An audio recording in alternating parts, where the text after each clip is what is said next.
Margaret Whitmore held the photograph above the candle flame and let it catch. She watched her stepdaughter's face blacken and curl at the edges, and she smiled.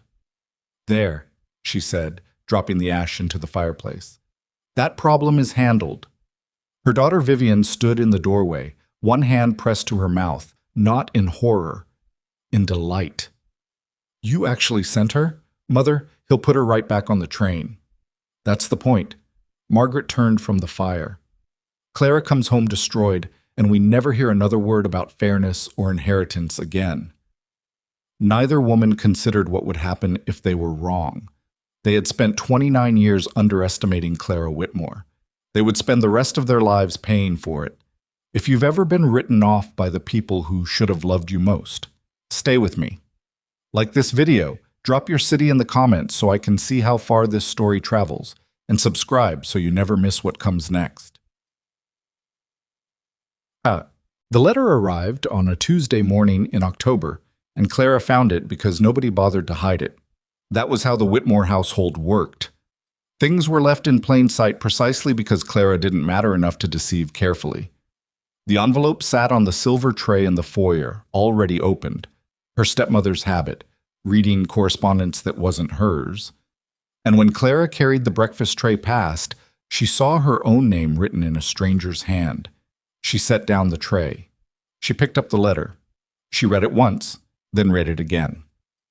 Mr. Ethan Wilder, of Wilder Ranch, Crestfall County, Colorado Territory, respectfully requests correspondence with Miss Vivian Whitmore, age 24, with intention toward matrimony. A photograph is requested at earliest convenience. Clara stood in the foyer for a long moment. The house was still. Her stepmother was upstairs. Vivian was still asleep. Vivian was always still asleep at this hour, had never in her life woken before 10 without being dragged to her feet.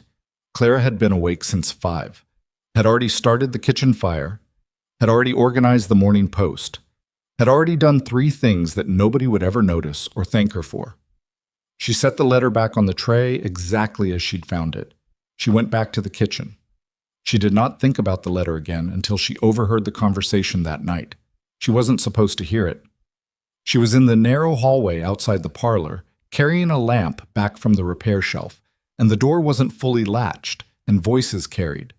Her stepmother's voice, low, amused, conspiratorial, and Vivian's higher register, like a girl trying to sound like a woman and not quite managing it. "A rancher," Vivian was saying. "In Colorado. Mother, I would rather die." "Nobody is suggesting you go, darling." "Then why are you—" "Because he asked for a photograph." A pause. The sound of a glass being set down. "And I intend to send him one." Silence. Then Vivian slowly, "You're going to send him Clara's photograph." "I am going to send him Clara's photograph." Another silence. Then both of them laughed. It wasn't cruel laughter, exactly. Or rather, it was the kind of cruelty that has become so habitual it no longer recognizes itself. They weren't cackling villains. They were a woman and her daughter who had decided years ago that Clara existed slightly outside the boundaries of normal consideration, that things done to her didn't quite count the same way. "He'll send her right back," Vivian said, when the laughter settled. "Of course he will." Her stepmother's voice was comfortable, satisfied. "And then she'll come back here, and she'll finally know that there is no version of this world where she finds what she wants, and perhaps then she'll stop looking."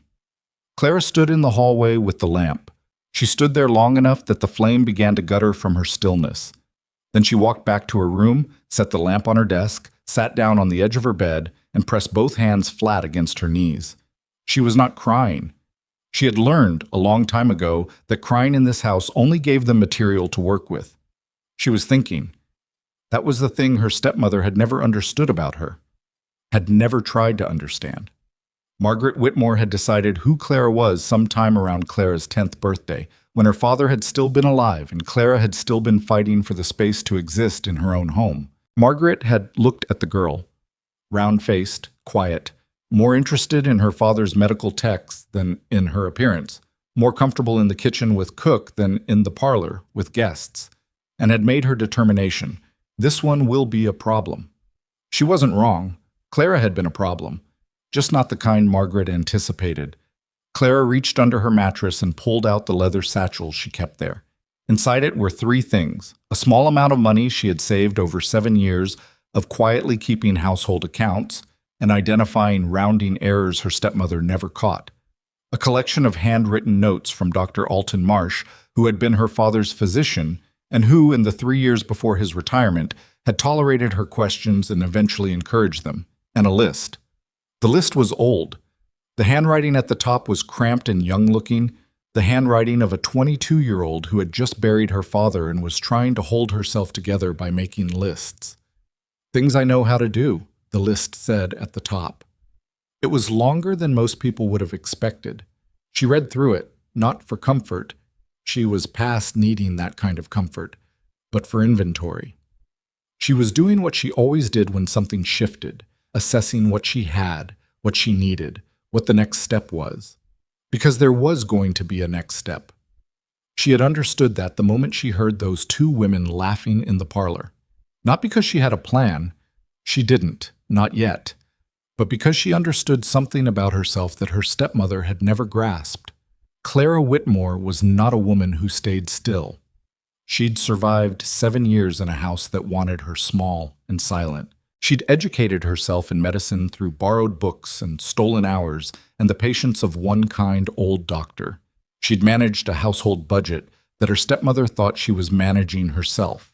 She'd developed, slowly and without anyone's help, a spine made of something that wasn't quite iron, but was close enough to pass for it. She put the list away. She lay back on her bed. She looked at the ceiling and thought about Colorado. The preparations took 3 weeks, and Clara was not consulted once. That was exactly how she wanted it. She watched from the periphery as her stepmother wrote a letter, attached a photograph. Clara's portrait from 2 years ago, the one taken when she dressed up for a neighbor's wedding and had, in her stepmother's opinion, wasted a perfectly good dress, and dispatched it with the Morning Post. She watched Margaret's satisfaction settle over the house like fog. She watched Vivian tittering at the breakfast table, unable to contain herself, whispering to her friends who came to call. "We're sending Clara west," she overheard Vivian saying once to a friend in the sitting room. "Can you imagine? She'll be back in a month." Clara, passing the doorway with a stack of laundered linens, did not pause. She had learned to let things pass by her without showing that they landed. The letter of acceptance came 4 days later. Mr. Ethan Wilder was pleased to receive Miss Whitmore and would have a representative at the Crestfall train station to meet her on the 22nd of November. He wrote formally, briefly, without embellishment. 3 sentences. He was not a man who wasted words on paper, which told Clara something about him before she'd ever laid eyes on him. Her stepmother informed her of the arrangement at dinner in the same tone she might use to announce a change in the shopping schedule. "You're going to Colorado," she said. "A rancher has agreed to have you."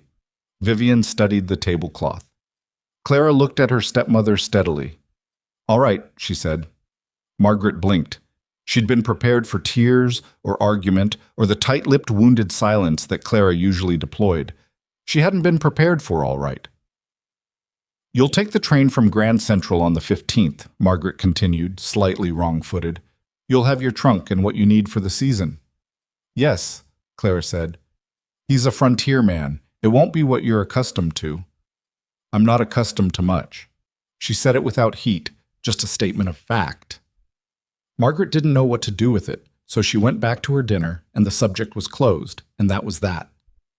What neither her stepmother nor Vivian knew was that Clara had already written to Mr. Wilder herself, not pretending to be someone else, not apologizing for her appearance or her age or the shape of her body, just writing to him. A single page, plain-spoken and direct, that said, "I am the woman in the photograph. My name is Clara Whitmore. I am 29 years old. I am not what you may have expected, and I understand if the arrangement changes, but before it does, I think you should know what I bring with me. I am capable, I am honest, and I will not waste your time." She had listed, briefly, her skills. The accounting, the household management, the medical knowledge. She'd understated it, written some knowledge of medicine and wound care, because she'd learned not to lead with the full extent of it until people were ready to believe her. And she'd close simply, "I will arrive on the 22nd regardless. What happens after that is your decision. But I wanted it to be an informed one. She'd posted it herself on a morning errand. She hadn't told anyone. She didn't know if he would write back before she arrived. He didn't. The night before she left, Clara sat at her desk and went through the leather satchel one more time. She counted the money. She checked the notes from Dr. Marsh. She read through the list. Then she added something to the bottom of it, in her current handwriting. The handwriting of a woman who'd had 7 years more practice being herself. I know how to survive this. She put the satchel at the bottom of her trunk under the practical dresses she'd chosen and the good wool coat that had been her father's last gift to her, and she latched the trunk herself, and she went to bed. She didn't sleep well.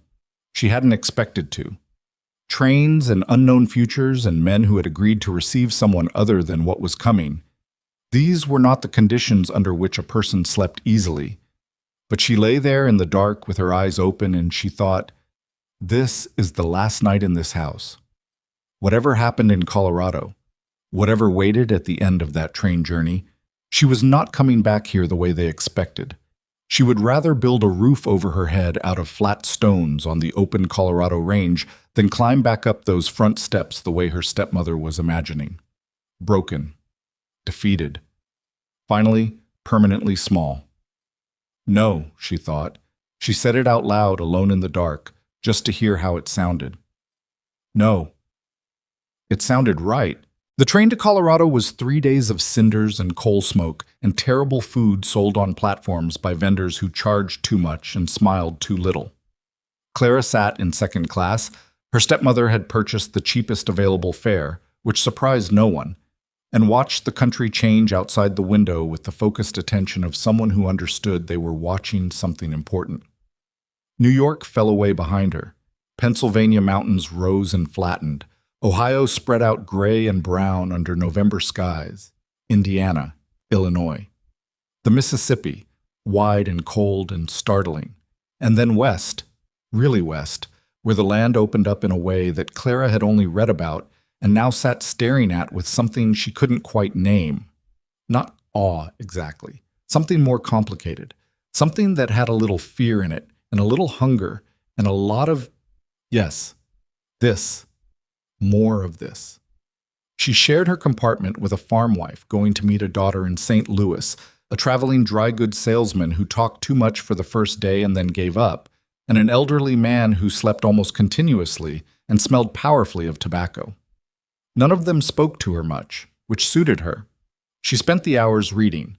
She'd brought 3 books, carefully chosen, including 1 volume of Surgical Technique by Dr. Henry Gray that had taken her 2 years to obtain and that she kept wrapped in brown paper so nobody would ask about it.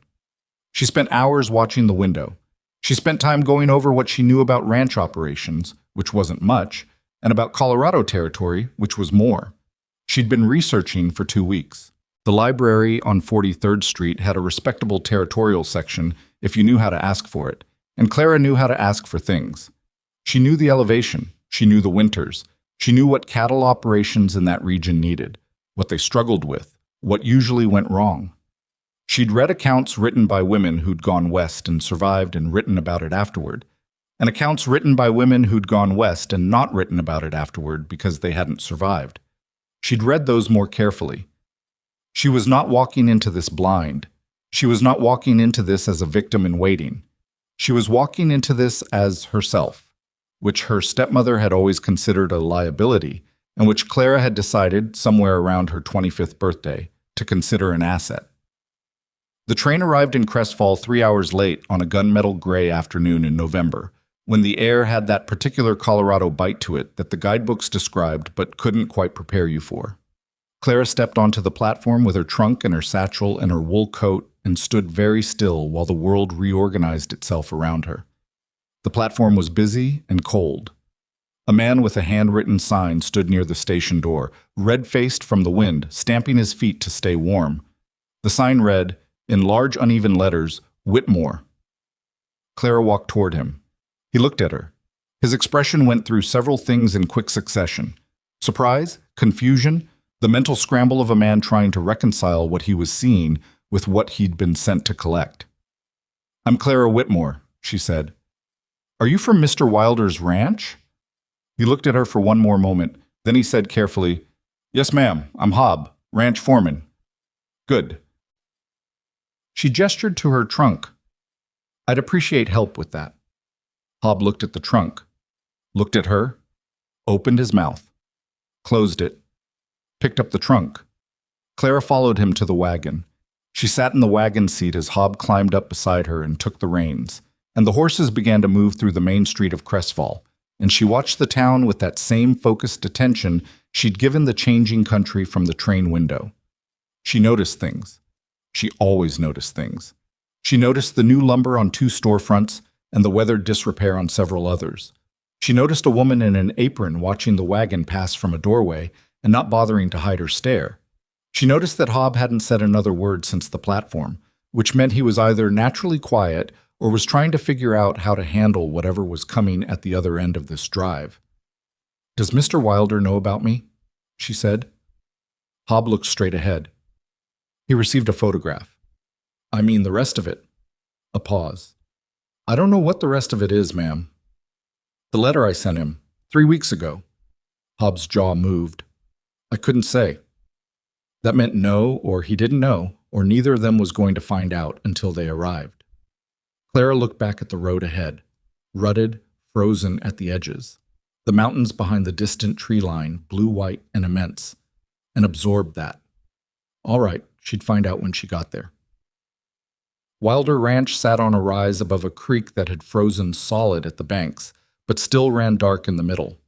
The house was large by frontier standards, 2 stories, stone foundation, windows that faced the eastern view, and built with a particular look of something that had started practical and been added to over time. Barns, outbuildings, corrals with horses moving in them, breath steaming, a bunkhouse with a thread of smoke rising from its chimney, evidence everywhere of work being done and work remaining to be done. Clara stepped down from the wagon and stood in the yard. The front door opened. Ethan Wilder was taller than she'd expected, which was her first thought, and older, not in years, she guessed him near 40, but in the way a person looked when they'd spent a decade working outdoors in hard weather. He had the hands of a working rancher and the eyes of a man who'd learned to make assessments quickly, because in his world, a slow assessment could cost you. He stood on the porch and looked at her. She stood in the yard and looked at him. "Mr. Wilder," she said. "I'm Clara Whitmore. I believe you received a letter from me." He came down the porch steps, 2 of them, stopped at the bottom. "I did," he said, "and a photograph that was not taken with my consent or knowledge." "Yes." His voice was flat. Not cold. Flat. Like a man who was being careful. "I'll understand," she said, "if you want me to turn around and go back.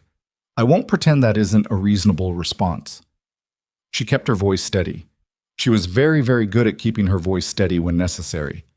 "But I'd ask that if you're going to send me away, you do it now before I've unloaded my trunk, because I'd rather know where I stand." Ethan Wilder looked at her for a long moment. Then he said, "Get your trunk inside. It's cold." Clara looked at him. "We'll talk," he said, "but not standing in the yard in November." She turned to Hob, who was already lifting the trunk down with the expression of a man who had witnessed something he hadn't expected and was filing it away for later. She followed the trunk to the porch. She followed it through the door. She did not look back at the wagon. She did not think about New York. She stepped into the warmth of the house, and she heard the door close behind her, and she stood in the entrance of a life she had not chosen and had chosen anyway, and she thought, "All right then, let's see what this is."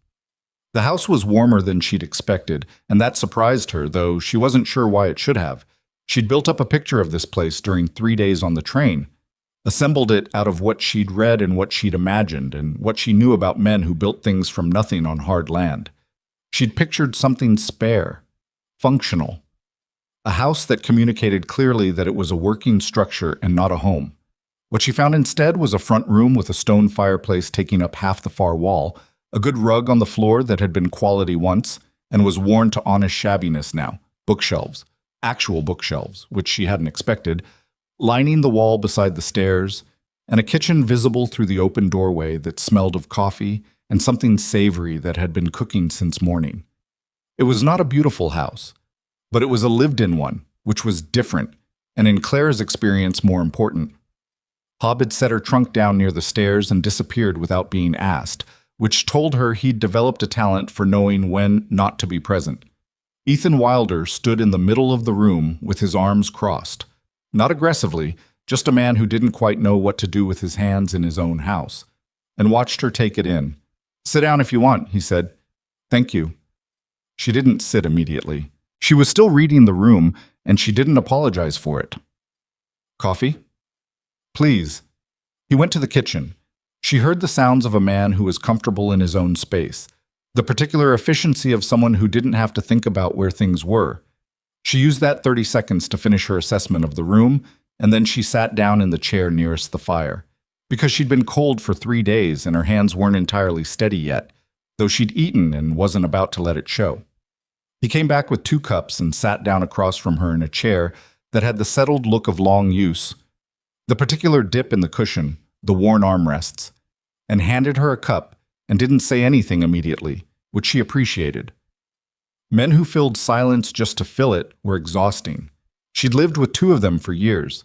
She drank the coffee. It was strong and slightly burnt and not good, but it was hot, and she didn't say any of that. "I read your letter twice," he said. "All right." "Most of it I believed. Some of it I didn't." She looked at him over the rim of the cup. "Which part didn't you believe?" "The medical part." He said it without apology. "That's not an insult. I just don't have a framework for a woman from a New York household knowing surgical technique." "Most people don't." She set the cup down. "Dr. Alton Marsh, he was my father's physician and later a friend of mine. He practiced for 40 years before he retired to Connecticut. He let me study with him for 3 years, unofficially, because there was no official version available to me. And before that, I had access to my father's library, which included texts that would have been unusual in most households. I've treated wounds, set bones, and managed infection. I've delivered 2 children in situations where there was no one else to do it." She paused. "I'm not a physician. I know exactly the limits of what I know, but I'm not nothing." He looked at her steadily. There was a quality to his attention that she was still figuring out. It wasn't skeptical exactly, more like careful. Like a man who had been surprised by things before and had learned to hold his assessments loosely until the evidence was in. "Why didn't your family know, Sut?" he said. "Because they didn't want to." She said it plainly. "My stepmother decided who I was when I was 10 years old. Once a person does that, they stop seeing anything that doesn't confirm what they've decided. I studied in the evenings. I kept the books elsewhere. I've been living a fairly complete secret life inside their house for 7 years." She said it without bitterness, just fact. "It's easier than you'd think when no one's paying attention." Ethan Wilder looked at the fire for a moment. Something moved across his face. She couldn't read it yet. She didn't know his face well enough. "What do you want from this?" he said. "Honestly?" "Honestly." She considered it. "Not to go back?"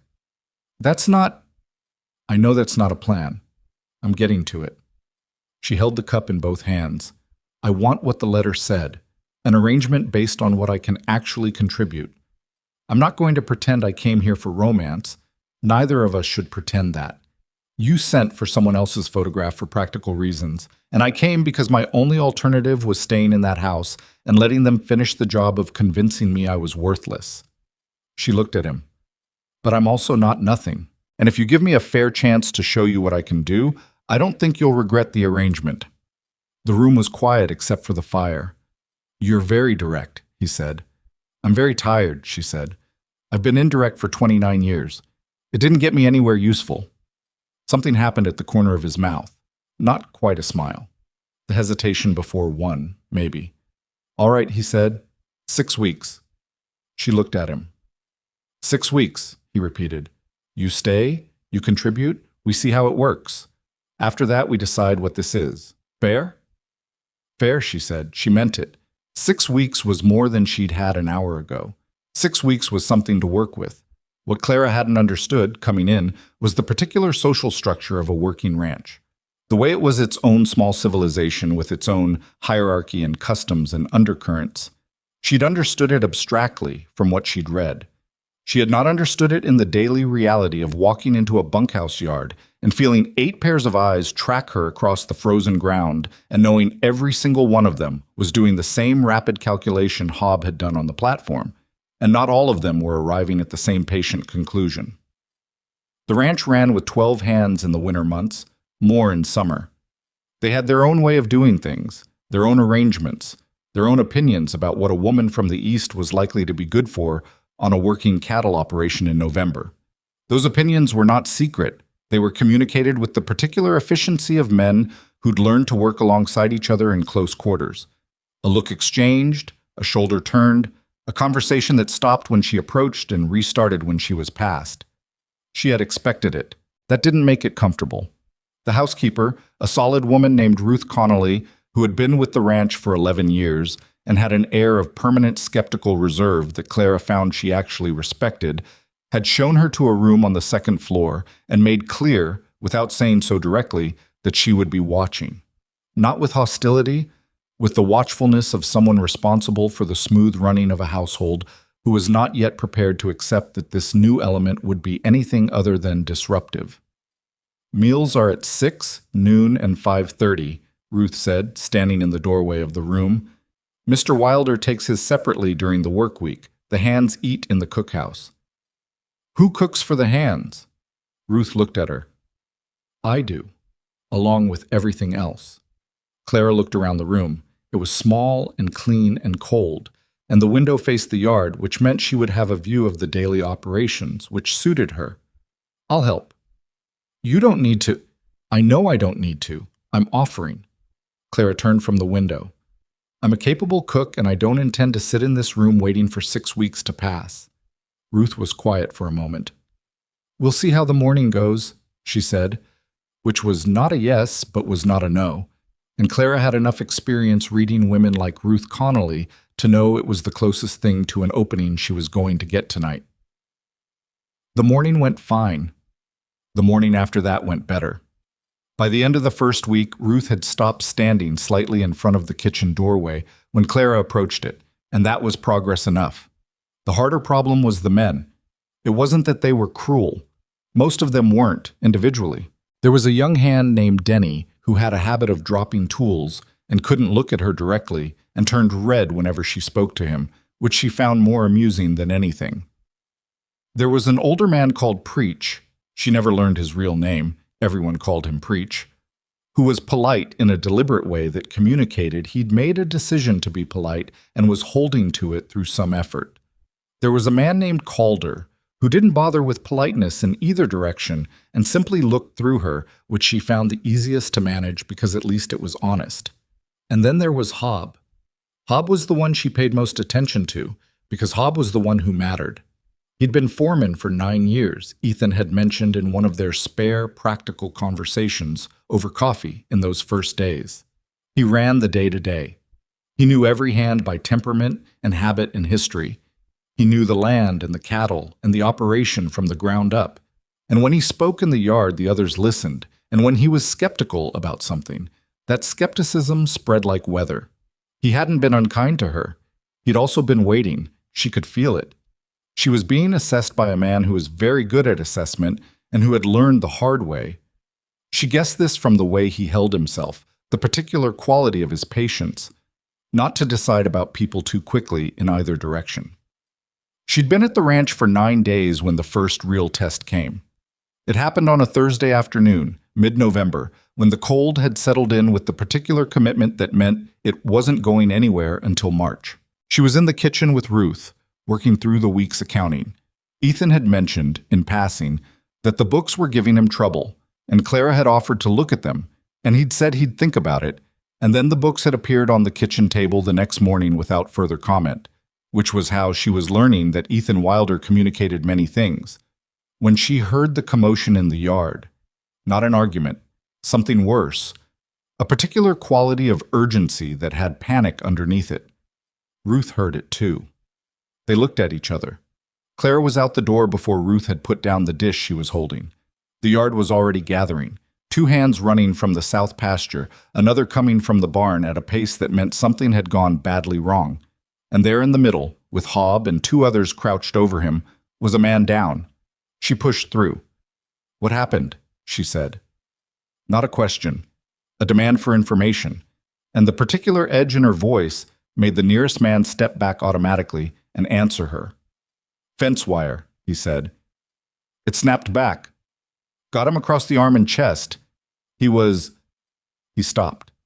She was already kneeling. The man on the ground was Preach. His coat was open and someone had pulled up his shirt, which was a good instinct. She gave them credit for that. And the wound was a deep laceration, running from below his left collarbone down across his ribs, not as deep in the chest as it could have been, but bad enough, and bleeding with the steady purpose of something that had opened a decent vessel. Hob was holding pressure with a folded piece of cloth that was already soaked through. "Don't lift that," she said sharply, as Hob started to check underneath. "Keep the pressure." "How long?" "Maybe 10 minutes since it happened." "Conscious the whole time?" "He passed out twice. Hob looked at her. Something in his face had shifted into a mode she hadn't seen from him before. The skepticism stripped away by the more pressing reality of the man bleeding out in front of him. "Can you get him inside?" She was already standing. "My satchel is in my room, brown leather, under the bed. I need it now, and I need clean cloths, a pot of boiling water, and someone with a steady hand to help me." Nobody moved for 2 seconds. "Now," she said. They moved. Preach was heavy. A big man, wide in the shoulder, dead weight in the way an injured person always was. And it took 4 of them to carry him inside to the long table in the cookhouse, which was the closest flat surface and better lit than the main house. Ruth appeared in the doorway, took one look at the situation, and went immediately for the water without being asked. That was the moment Clara's opinion of Ruth Connolly moved from capable to indispensable. Denny came back with the satchel, out of breath, holding it like it might be fragile. "Set it here," Clara said. She opened it. She had thought about this moment. Not this specific one, but this type of moment. Many times over the years she'd spent studying. She'd read about field medicine. She'd read about the particular problems of treating wounds far from any proper medical facility. She'd practiced suturing on cloth, on leather, on things Dr. Marsh had given her to practice on, because he'd understood, even when he thought her interest was impractical, even when he'd been uncertain about encouraging her, that she was going to need to know this someday. Her hands were steady. That was the first thing Hob noticed, she could tell. He was standing at her left, holding light at her direction, and she felt him watching her hands while she worked and saw, in her peripheral vision, the moment he stopped watching for mistakes and started simply watching. It took 40 minutes. Preach lost consciousness again twice and came back both times, which was better than the alternative. She worked clean and she worked fast, and she talked steadily while she did it. Not to Preach, who was past hearing her, but to the room, quiet and practical. "More light here. Hold this. Don't let him move."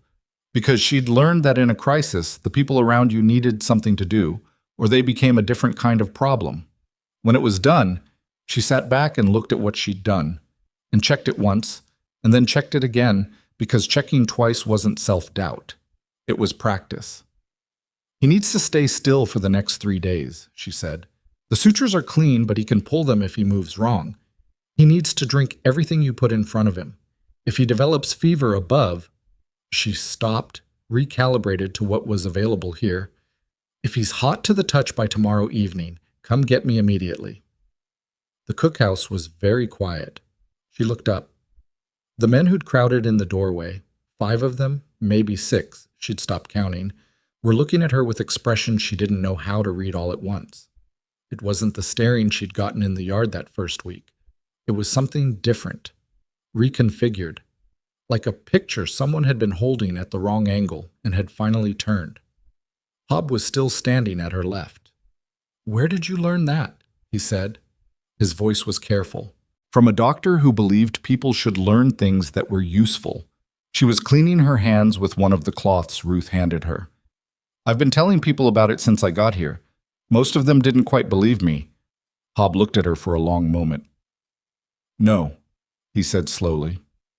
"I suppose they didn't." The shift was not immediate. She'd known it wouldn't be. People didn't revise their opinions of you in a single afternoon, not even after watching you do something they couldn't have done. That wasn't how it worked.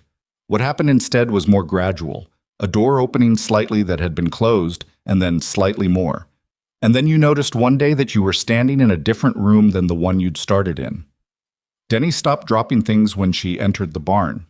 He still turned red, but now it was a different kind of red. The red of someone embarrassed by how wrong they'd been, which was more honest than the original kind. Preach, recovering slowly in the bunkhouse, asked for her specifically when he had questions about the wound. He'd said please, which she suspected was not his natural mode. And the town, because the story traveled to town, as stories did in places like Crestfall, carried by whoever had been in the cookhouse doorway and hadn't thought to keep it to themselves, the town began to rearrange itself too, in the particular way of small frontier communities that ran almost entirely on the currency of reputation. She'd been to Crestfall twice in those first weeks, riding with Ruth for supplies. Both times she'd felt the watching, the women outside the general store, the group gathered near the post office, the visible conversations that shifted when she climbed down from the wagon. She'd heard the whispers, not specific words, just the particular sound of whispers, which she'd developed an ear for over the years. The third time she went to town was different. She went alone, which Ethan had been uncertain about and which she'd been patient but firm on. She needed to be able to move without an escort. She wasn't an invalid, and she understood the trail between the ranch and town well enough by now to manage it. And she tied the horse at the general store and went inside, and the woman behind the counter, whose name was Mrs. Platt, and who had watched her with the particular frozen politeness of someone reserving judgment, looked up and said without preamble, "You're the one who saved Preach Holloway." "I helped," Clara said. "He did most of the surviving himself." Mrs. Platt studied her. Then she came around the counter, which Clara hadn't expected, and put out her hand. "My husband works that fence line sometimes," she said. "I want to say thank you." Clara shook her hand. She didn't say it was nothing, because it wasn't nothing, and she'd spent 29 years minimizing things that weren't nothing, and she was done with it. "You're welcome," she said.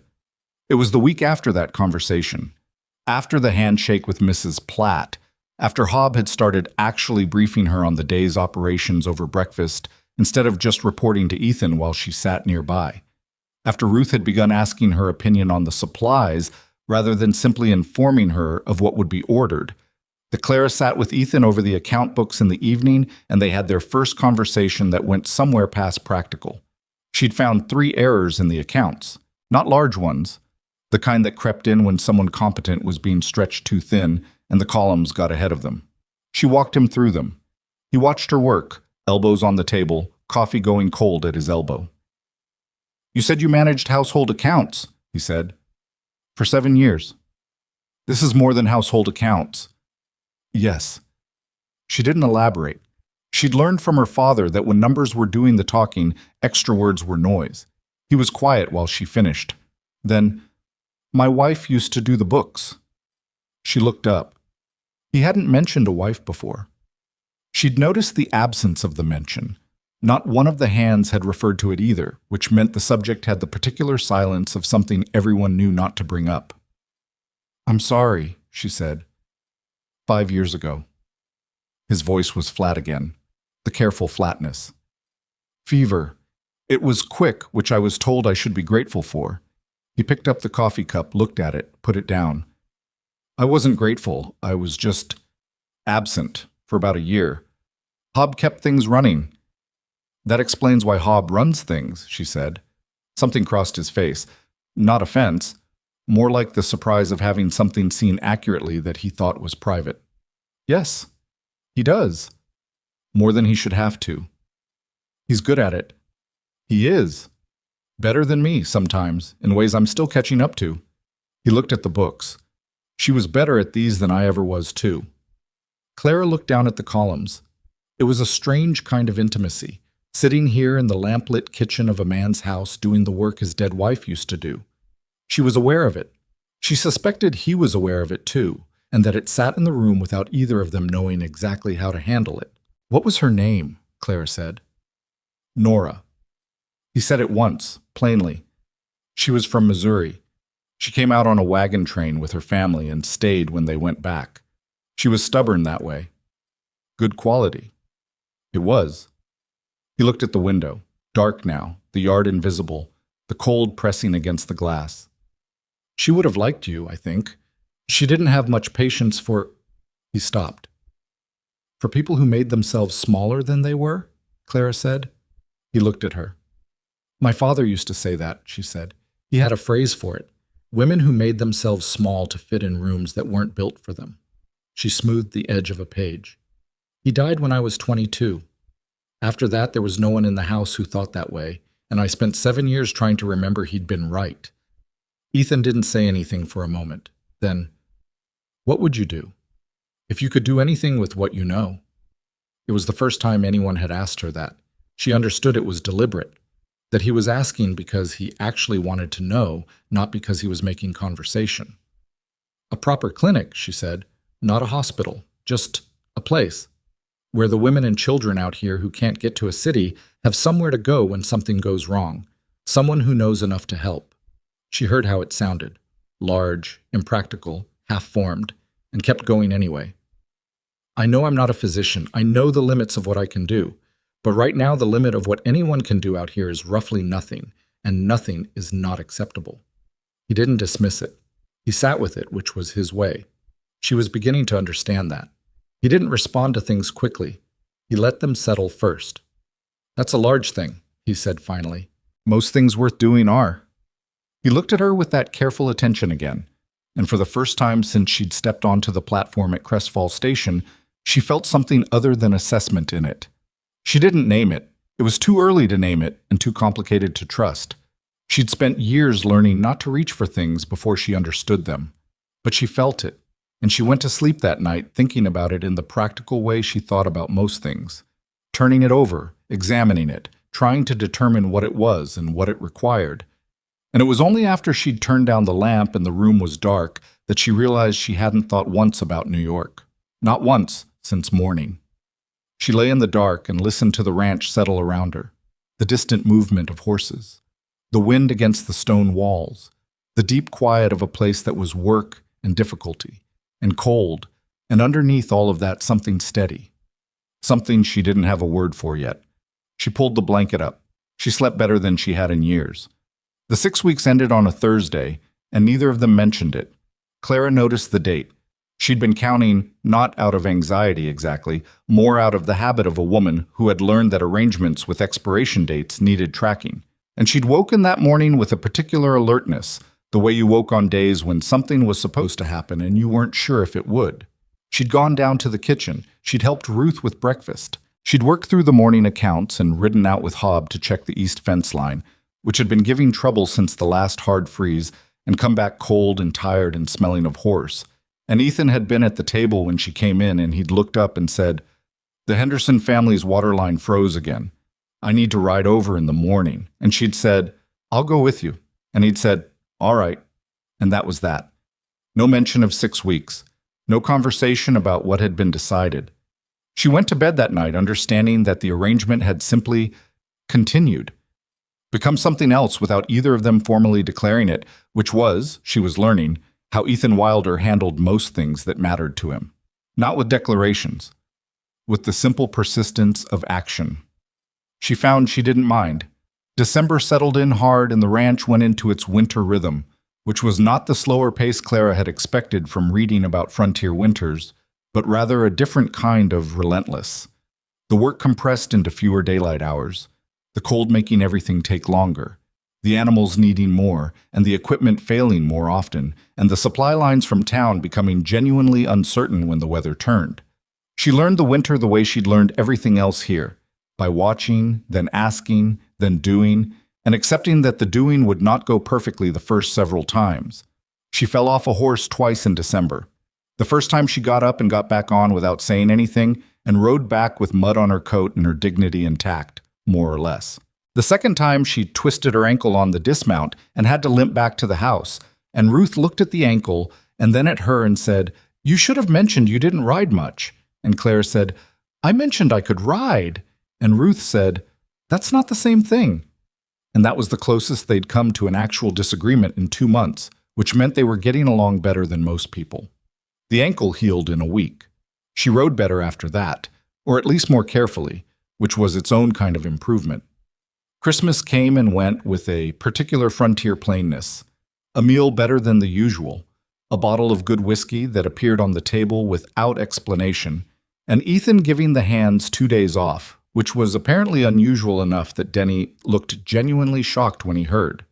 Clara had made a small thing for Ruth, a book she'd sent away for by post, a household medical guide that she'd written an inscription in, and Ruth had held it for a moment before saying, "Thank you, Clara," without the usual Mrs. Whitmore, which was the first time, and which Clara understood meant something.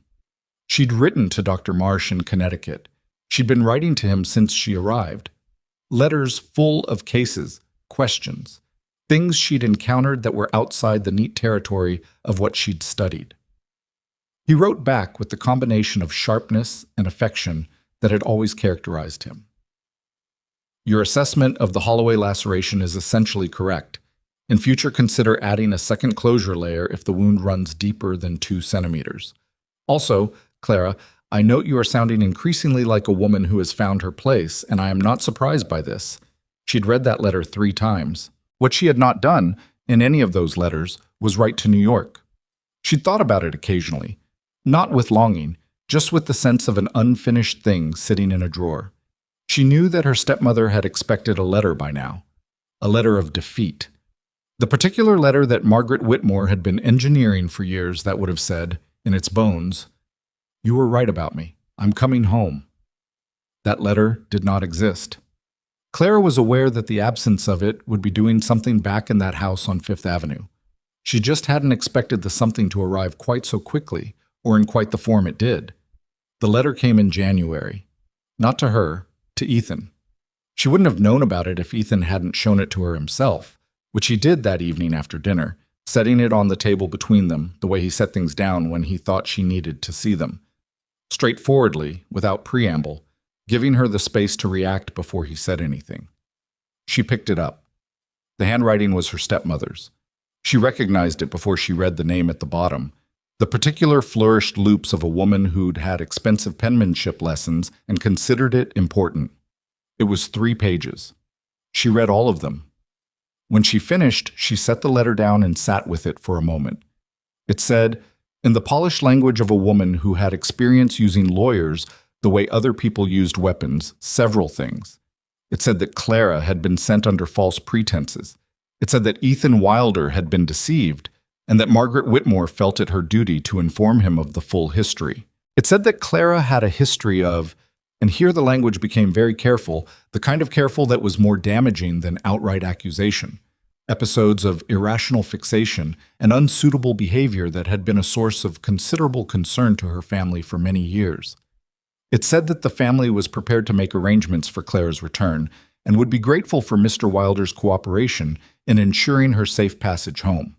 The last paragraph said that if Mr. Wilder had questions or concerns, Margaret Whitmore's attorney, a Mr. Harlan Cross of New York City, would be pleased to correspond with him at his convenience. Clara put the letter down very carefully. Episodes of irrational fixation, she said. That's what it says. My stepmother wrote to me once that my interest in medicine was a form of hysteria. She said it without heat. The heat was there, like she could feel it somewhere beneath the steadiness, but she was not going to let it drive the conversation. She told several people over the years that I was unstable. It was useful to her. It made my behavior easier to explain away. Ethan was watching her with that steady attention. Is any of it true? He said. She looked at him. I'm asking, he said, because I want to understand what we're dealing with, not because I believe the letter. She held his gaze for a moment, then, I am occasionally obsessive about things I think are important. I have a tendency to push back when I believe I'm right, which some people interpret as irrational because they'd prefer I agree with them. I went through a period after my father died when I didn't leave the house for 3 months, which my stepmother used as evidence of instability and which I would describe as grief. She paused. That's all of it. There is no hidden version of me that this letter is protecting you from. He nodded. Once, slowly, like a man completing a calculation. All right, he said. All right, she said. What do you want to do about it? Nothing. He took the letter back, folded it, and set it aside. Unless you want to do something. She thought about it. Not yet, she said. But I think we should keep it. Already my intention. They looked at each other across the table, and Clara felt something that she recognized after a moment as the particular steadiness of having a person in your corner who was not going to be moved by a 3-page letter written in flourished handwriting. She'd had that feeling with her father a long time ago. She'd forgotten what it felt like. She'd been careful not to let herself feel too much of it. She knew better than to stake too much on the feeling. But she allowed herself that night to acknowledge that it was there. The letter was the first one. It was not the last.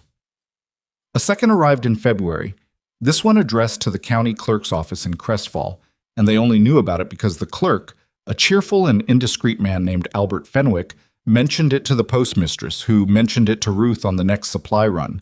And Ruth came home and told Clara with the flat, factual delivery of a woman who believed in being informed. This letter had been from Harlan Cross, the attorney. It made inquiries, very polished, very indirect inquiries, about the legal standing of informal arrangements in the Colorado Territory, and about the process by which a family member could petition for the return of a relation who was, in the attorney's careful phrasing, potentially not in a position to represent her own best interests. Clara read Ruth's account of the relay of information and felt the heat from January come back, closer to the surface this time. They're not giving up, Ruth said. They won't, Clara said. She wants me to fail. She's been wanting that for 29 years. Now that I haven't done it on my own, she's decided to help the process along. Ruth was quiet for a moment. She had her arms crossed, and her expression was the one Clara had come to associate with Ruth, working through something that displeased her. You're not going back, Ruth said. It wasn't a question. I'm not going back. Ruth nodded. Good, she said simply, and went back to what she'd been doing. And that was the end of that. But the attorney's letter had done something that the first letter hadn't. It had made the situation real to people beyond the ranch house. And in a small territory like Crestfall County, real situations had a way of becoming everybody's business very quickly. She started hearing things in town, not hostile things, more like the careful sideways interest of people who didn't know what to think yet and were waiting to see how it fell. A woman at the dry goods store who'd always been cordial asked, with exaggerated casualness, whether Clara planned to stay long-term. A man at the feed store talked to Hob within Clara's earshot about whether there was going to be legal trouble. Even Albert Fenwick, who was not a malicious person but was constitutionally unable to leave information alone, had a look when she came into the clerk's office to file some ranch paperwork, a look that said he knew something and was making significant effort not to say it immediately. She let it settle. She kept showing up. She kept working. In March, a woman named Dot Ellery rode out from town to ask if Clara could look at her son's hand. The boy had gotten it caught in a trap 2 weeks earlier, and the wound wasn't healing right, and the nearest physician was in Denver. Clara looked at the hand and determined the issue, cleaned and redressed it properly, and gave Dot a set of instructions clear enough that the boy's mother could follow them. Dot Ellery sat at the kitchen table afterward and drank tea with Clara and Ruth and said, eventually, "People in town are saying there might be trouble about you." "Might be," Clara agreed. "Harlan Cross sent another letter." Dot set down her cup. "To Judge Alderman this time. I know because Dorothy Alderman is in my sewing circle and she mentioned it." Clara looked at her. "He's claiming you're incompetent," Dot said, "to make your own arrangements. He's saying your family has documentation." Ruth made a sharp sound. Clara was quiet for a moment. She was doing the things she did when something shifted, assessing, taking stock of what she had. "What kind of documentation?" "I don't know specifics. Dorothy just said her husband had a letter and had a face like a man who doesn't want to deal with it." "That's useful," Clara said. "Thank you." Dot looked at her steadily. "You should know that when I told the sewing circle what you did for my boy's hand, the room didn't have a lot of sympathy for a New York attorney who'd never set foot here." Clara absorbed that. "Good," she said. "That's good." After Dot left, she sat in the kitchen for a while. Ruth had gone out. The house was quiet. She could hear the distant sounds of the yard, horses, voices, the ordinary machinery of the ranch going about its business. She thought about Judge Alderman and his face like a man who didn't want to deal with it. She thought about Harlan Cross writing letters to officials from a distance, which was the move of someone who understood that distance was their ally, that the further this stayed from actual people who'd met her, the better their case would be. And she thought, they are counting on me staying still. Every strategy her stepmother had employed going back to childhood had relied on Clara staying still, on her absorbing the thing that was done to her and retreating to her room and not doing anything about it because she'd been so thoroughly convinced that doing something about it wasn't an option. The photograph trick had relied on the same thing. Send her across the country, let the rancher reject her, watch her sit in a train station and have nowhere to go and no choice but to come home. The problem was that Clara had never been as still as they'd thought she was. She'd just been still where they could see her. Ethan came in from the yard as she was sitting there, pulled off his coat, looked at her face, and stopped. "What happened?" he said. She told him. All of it. Dot Ellery's visit, the letter to Judge Alderman, the pattern she was now seeing clearly. He listened without interrupting, which was his way, and when she finished, he was quiet for a moment. "I want to go talk to Alderman," she said. "Myself. Not through a lawyer, Sticks. I don't want a lawyer in front of me. I want him to see me." "Clara." "I'm not asking permission," she said. Then, "I'm telling you what I think needs to happen. If you disagree, I want to hear it." He looked at her, that careful look. "I don't disagree," he said. "I was going to say I'll come with you." She held his gaze. "Not to speak for you," he said, "just to be there." She thought about it. It was not a small thing having someone offer that. She was still unlearning the instinct to handle everything alone, still fighting the reflex that said you cannot rely on anyone because anyone can be taken away or turned. It was a slow process, that unlearning. "All right," she said. Judge Wendell Alderman was a gray-haired man with a serious face and the careful eyes of someone who'd been arbitrating frontier disputes for 20 years and had developed a deep suspicion of things that looked simple. He received them in his office on a Thursday morning. His secretary had tried to put them off until the following week, and Clara had smiled pleasantly and explained that she understood the judge was very busy and she didn't require much time, just 15 minutes, and something in her manner had resulted in a Thursday morning appointment. He had the letter from Harlan Cross on his desk. She could see it from where she sat. "Miss Whitmore," he said, "or Mrs. Wilder. I confess I'm not clear on the current." "Miss Whitmore is fine," she said. "The arrangement between Mr. Wilder and myself is something we're working out in our own time, and I don't think it's what's relevant here." Alderman looked at her. "No," he said. "I suppose not." He glanced at the letter. "You're aware of the communication I've received?" "I am. I understand it claims I'm incompetent to manage my own affairs." "That's the substance of it, yes." He sat back. "Miss Whitmore, I want to be direct with you. I have no interest in inserting this court into the private arrangements of a competent adult. But if legitimate documentation is filed suggesting otherwise, I have an obligation to at least review the matter." "Of course," she said. "So let me offer you some documentation of my own." She opened the leather satchel she'd brought with her. "This is a summary of the household accounts for Wilder Ranch for the period October through February. Reconciled and accurate." She set it on the desk. "This is a log of medical cases I've managed since arriving in Crestfall County with outcomes.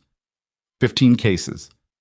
You'll see that the results are documented specifically and honestly, including 2 where what I did helped, and 1 where I was not able to do enough, because I believe in accurate records."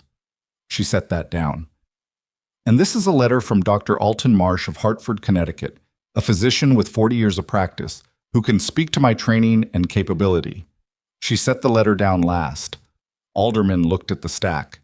He didn't touch it yet. "My stepmother's attorney," Clara said, "has never met me.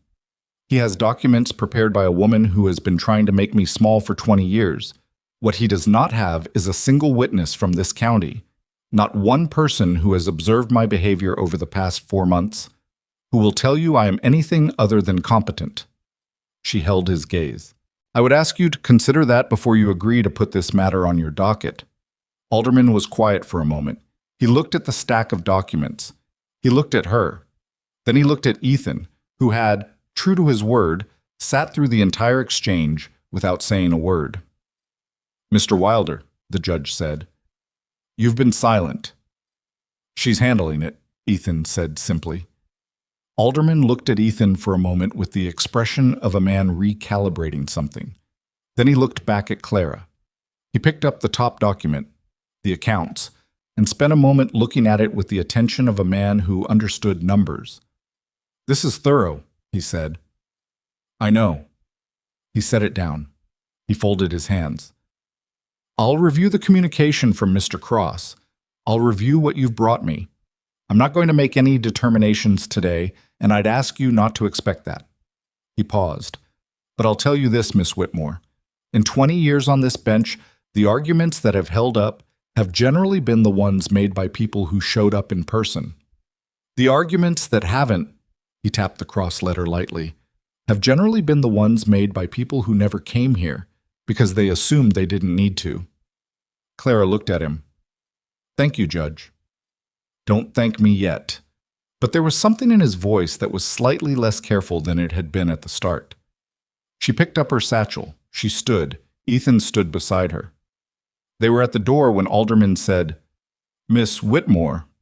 She turned. My wife mentioned you helped Dot Ellery's boy. He said it without elaborate preamble. She mentioned it specifically. Clara held his gaze. The wound needed cleaning and appropriate dressing. It wasn't complicated. No, he said. I suppose it wasn't. She and Ethan walked out into the March air, which was cold and smelled of the coming thaw, and they got to the horses before either of them said anything. That went better than it could have, Ethan said. It's not over. She untied her horse. He's going to receive more letters. Cross is going to push harder when this doesn't work. My stepmother doesn't stop. She'd spent enough years watching Margaret Whitmore to know how she operated. She'll escalate. When the legal pressure doesn't work, she'll try something else. What kind of something else? Clara thought about it. She thought about the way her stepmother operated, the particular combination of social maneuvering and narrative control that she'd exercised since the day she married Clara's father.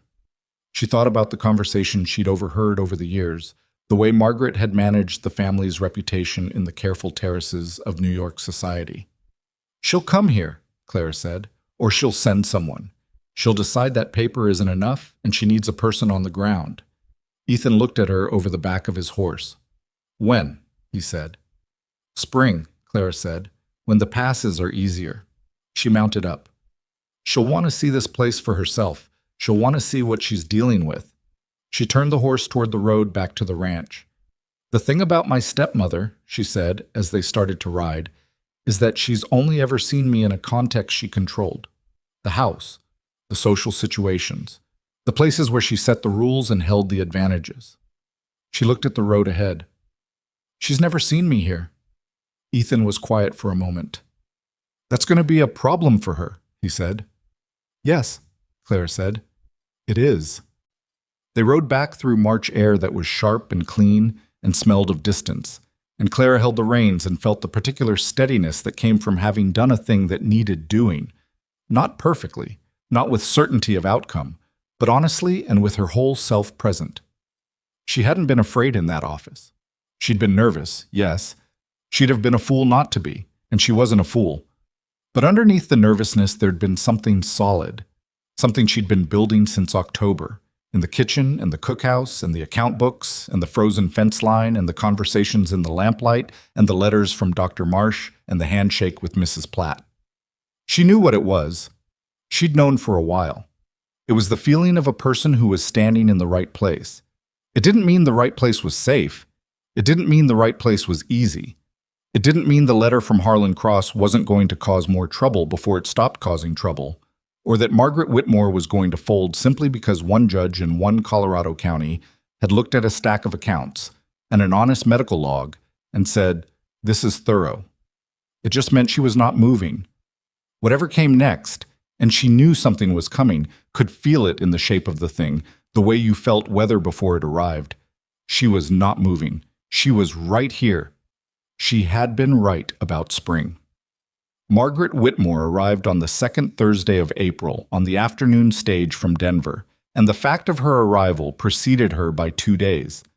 The postmistress told the dry goods woman, who told Ellery, who rode out to the ranch on Tuesday morning with the news delivered in the same plain, direct way she delivered everything. "Your stepmother is coming," Dot said, from horseback, not even dismounting. "Stage from Denver, Thursday afternoon."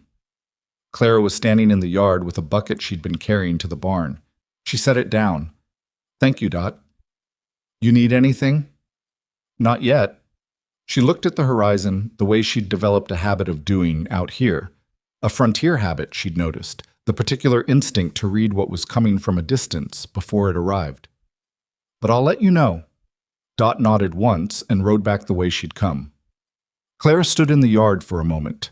The April air was cold still, but different from winter cold.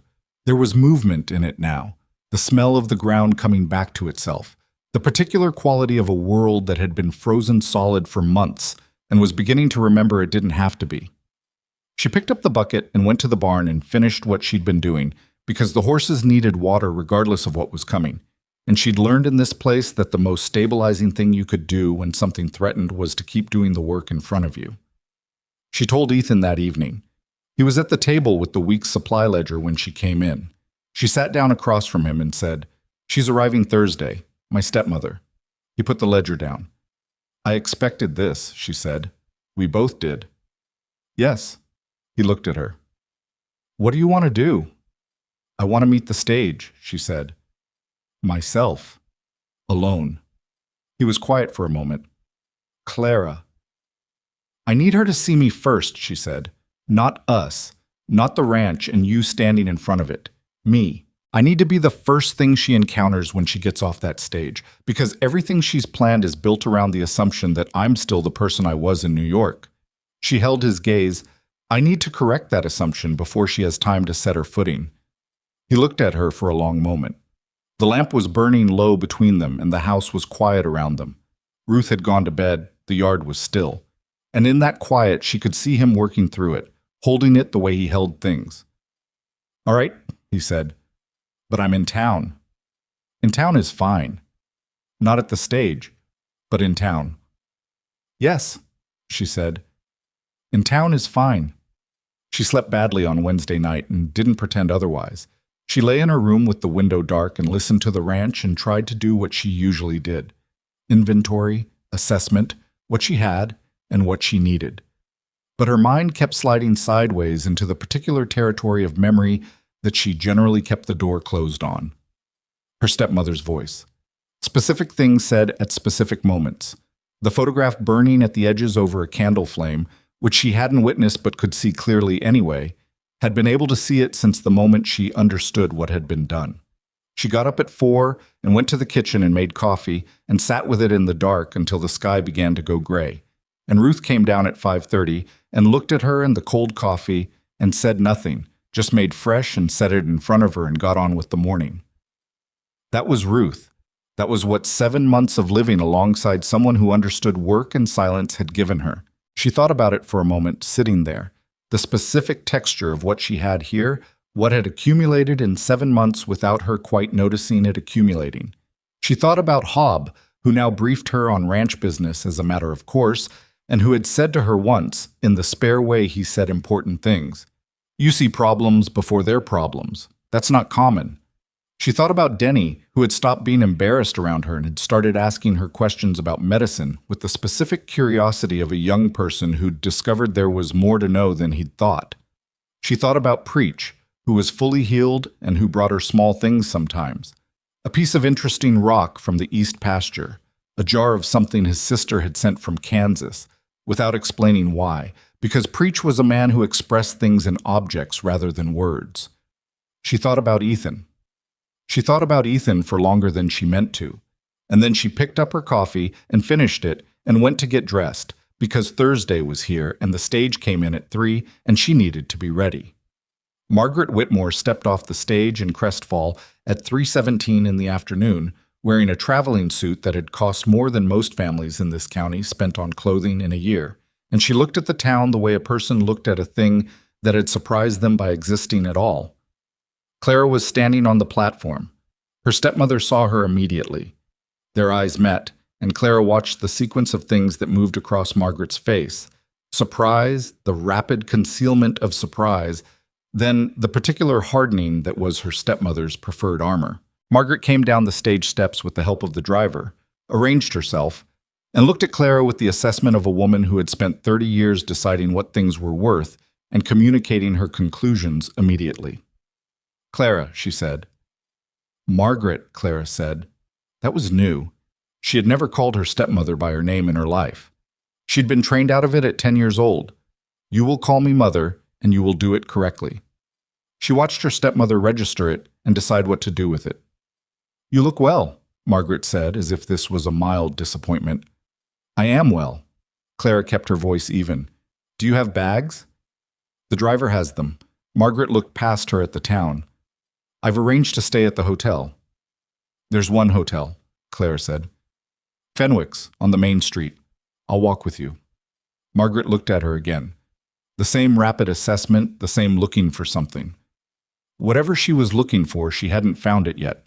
She'd expected, Clara understood, to see something in Clara's face when they saw each other, something that confirmed she was still the person Margaret had sent away, still small, still reachable. Clara had always been readable to her stepmother, or so Margaret had believed, because she'd been the one doing the interpreting. She looked at her stepdaughter and found a woman who looked back at her steadily and gave her nothing. They walked to the hotel with the driver carrying bags behind them, and the town doing what small towns did when something interesting arrived. Not staring outright, just the particular arrangement of bodies near windows and in doorways that communicated awareness. "I've been concerned about you," Margaret said as they walked. "I know. This is," a brief pause, "a very remote place." "Yes. And the arrangement you've entered into is irregular, to say the least." "Many things worth doing are irregular," Clara said. "I believe someone told me that once." She hadn't. She'd thought it herself. But she said it pleasantly and let it sit, and her stepmother absorbed the deflection without acknowledging it, which was also her way. At the hotel, Clara waited while Margaret was settled in, declined the invitation to come up and see the room, and told her stepmother she was welcome to come to the ranch in the morning if she wished to see how things stood. Margaret said she would. Clara said she'd have someone from the ranch in town by 8. She walked back to where she'd tied her horse, and she stood next to the horse for a moment, one hand on the animal's neck, and let out a slow breath. It had gone all right. No, it had gone better than all right. She'd held herself exactly as she'd intended to, and her stepmother had been off balance from the moment she'd stepped off the stage, and that was what she'd needed from this afternoon. But Margaret Whitmore hadn't come to Colorado to be impressed. She'd come to dismantle something. The work hadn't started yet. She found Ethan at the hardware store, which is where he'd said he'd be. He looked at her face and said, "How did it go?" "First contact," she said. "Nothing resolved. She's coming to the ranch tomorrow. I'll be there." "She'll try to talk to you without me," Clara said. "She'll look for time alone with you. She'll tell you things about me that are shaped very carefully to sound factual. I'll keep that in mind. I'm not asking you to ignore her. I'm asking you to tell me afterward what she says." He nodded. "That's reasonable." "Is it?" She looked at him. "I'm asking you to report on a private conversation. That's not a small thing." "No," he said, "but you know her and I don't. And I know you well enough now to understand that her version of you and the actual version are going to be very different documents." He picked up his hat from the counter. "I'll tell you what she says." She almost said thank you and then didn't, because she'd told herself at some point, she couldn't remember when, sometime in December or January, somewhere in the accumulation of days here, that she was going to stop treating basic decency as a gift that required excessive gratitude. It had taken practice. "Let's go home," she said instead. Margaret arrived at the ranch at 9 in the morning in a hired buggy, which Hobb received with the particular courtesy of a man who was capable of being polite to anyone for exactly as long as was required and who had, very clearly in the previous 12 hours, received some communication about what this woman was and what she was here for. Clara hadn't told him directly. She suspected Ruth had. The tour of the ranch was Clara's idea. Her stepmother had expected, she thought, to arrive and find Clara on defensive ground, to come to the house and sit and make the territory of the conversation be the accusations and the history and the letters from Harlan Cross. Clara had decided the territory of the conversation was going to be the ranch.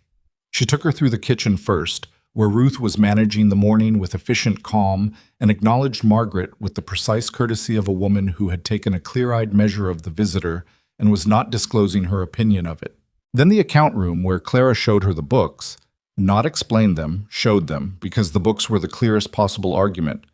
Then the medical log, because she wanted Margaret to see it, to be confronted with the 15 entries that said who had needed help and what had been done and what had happened after.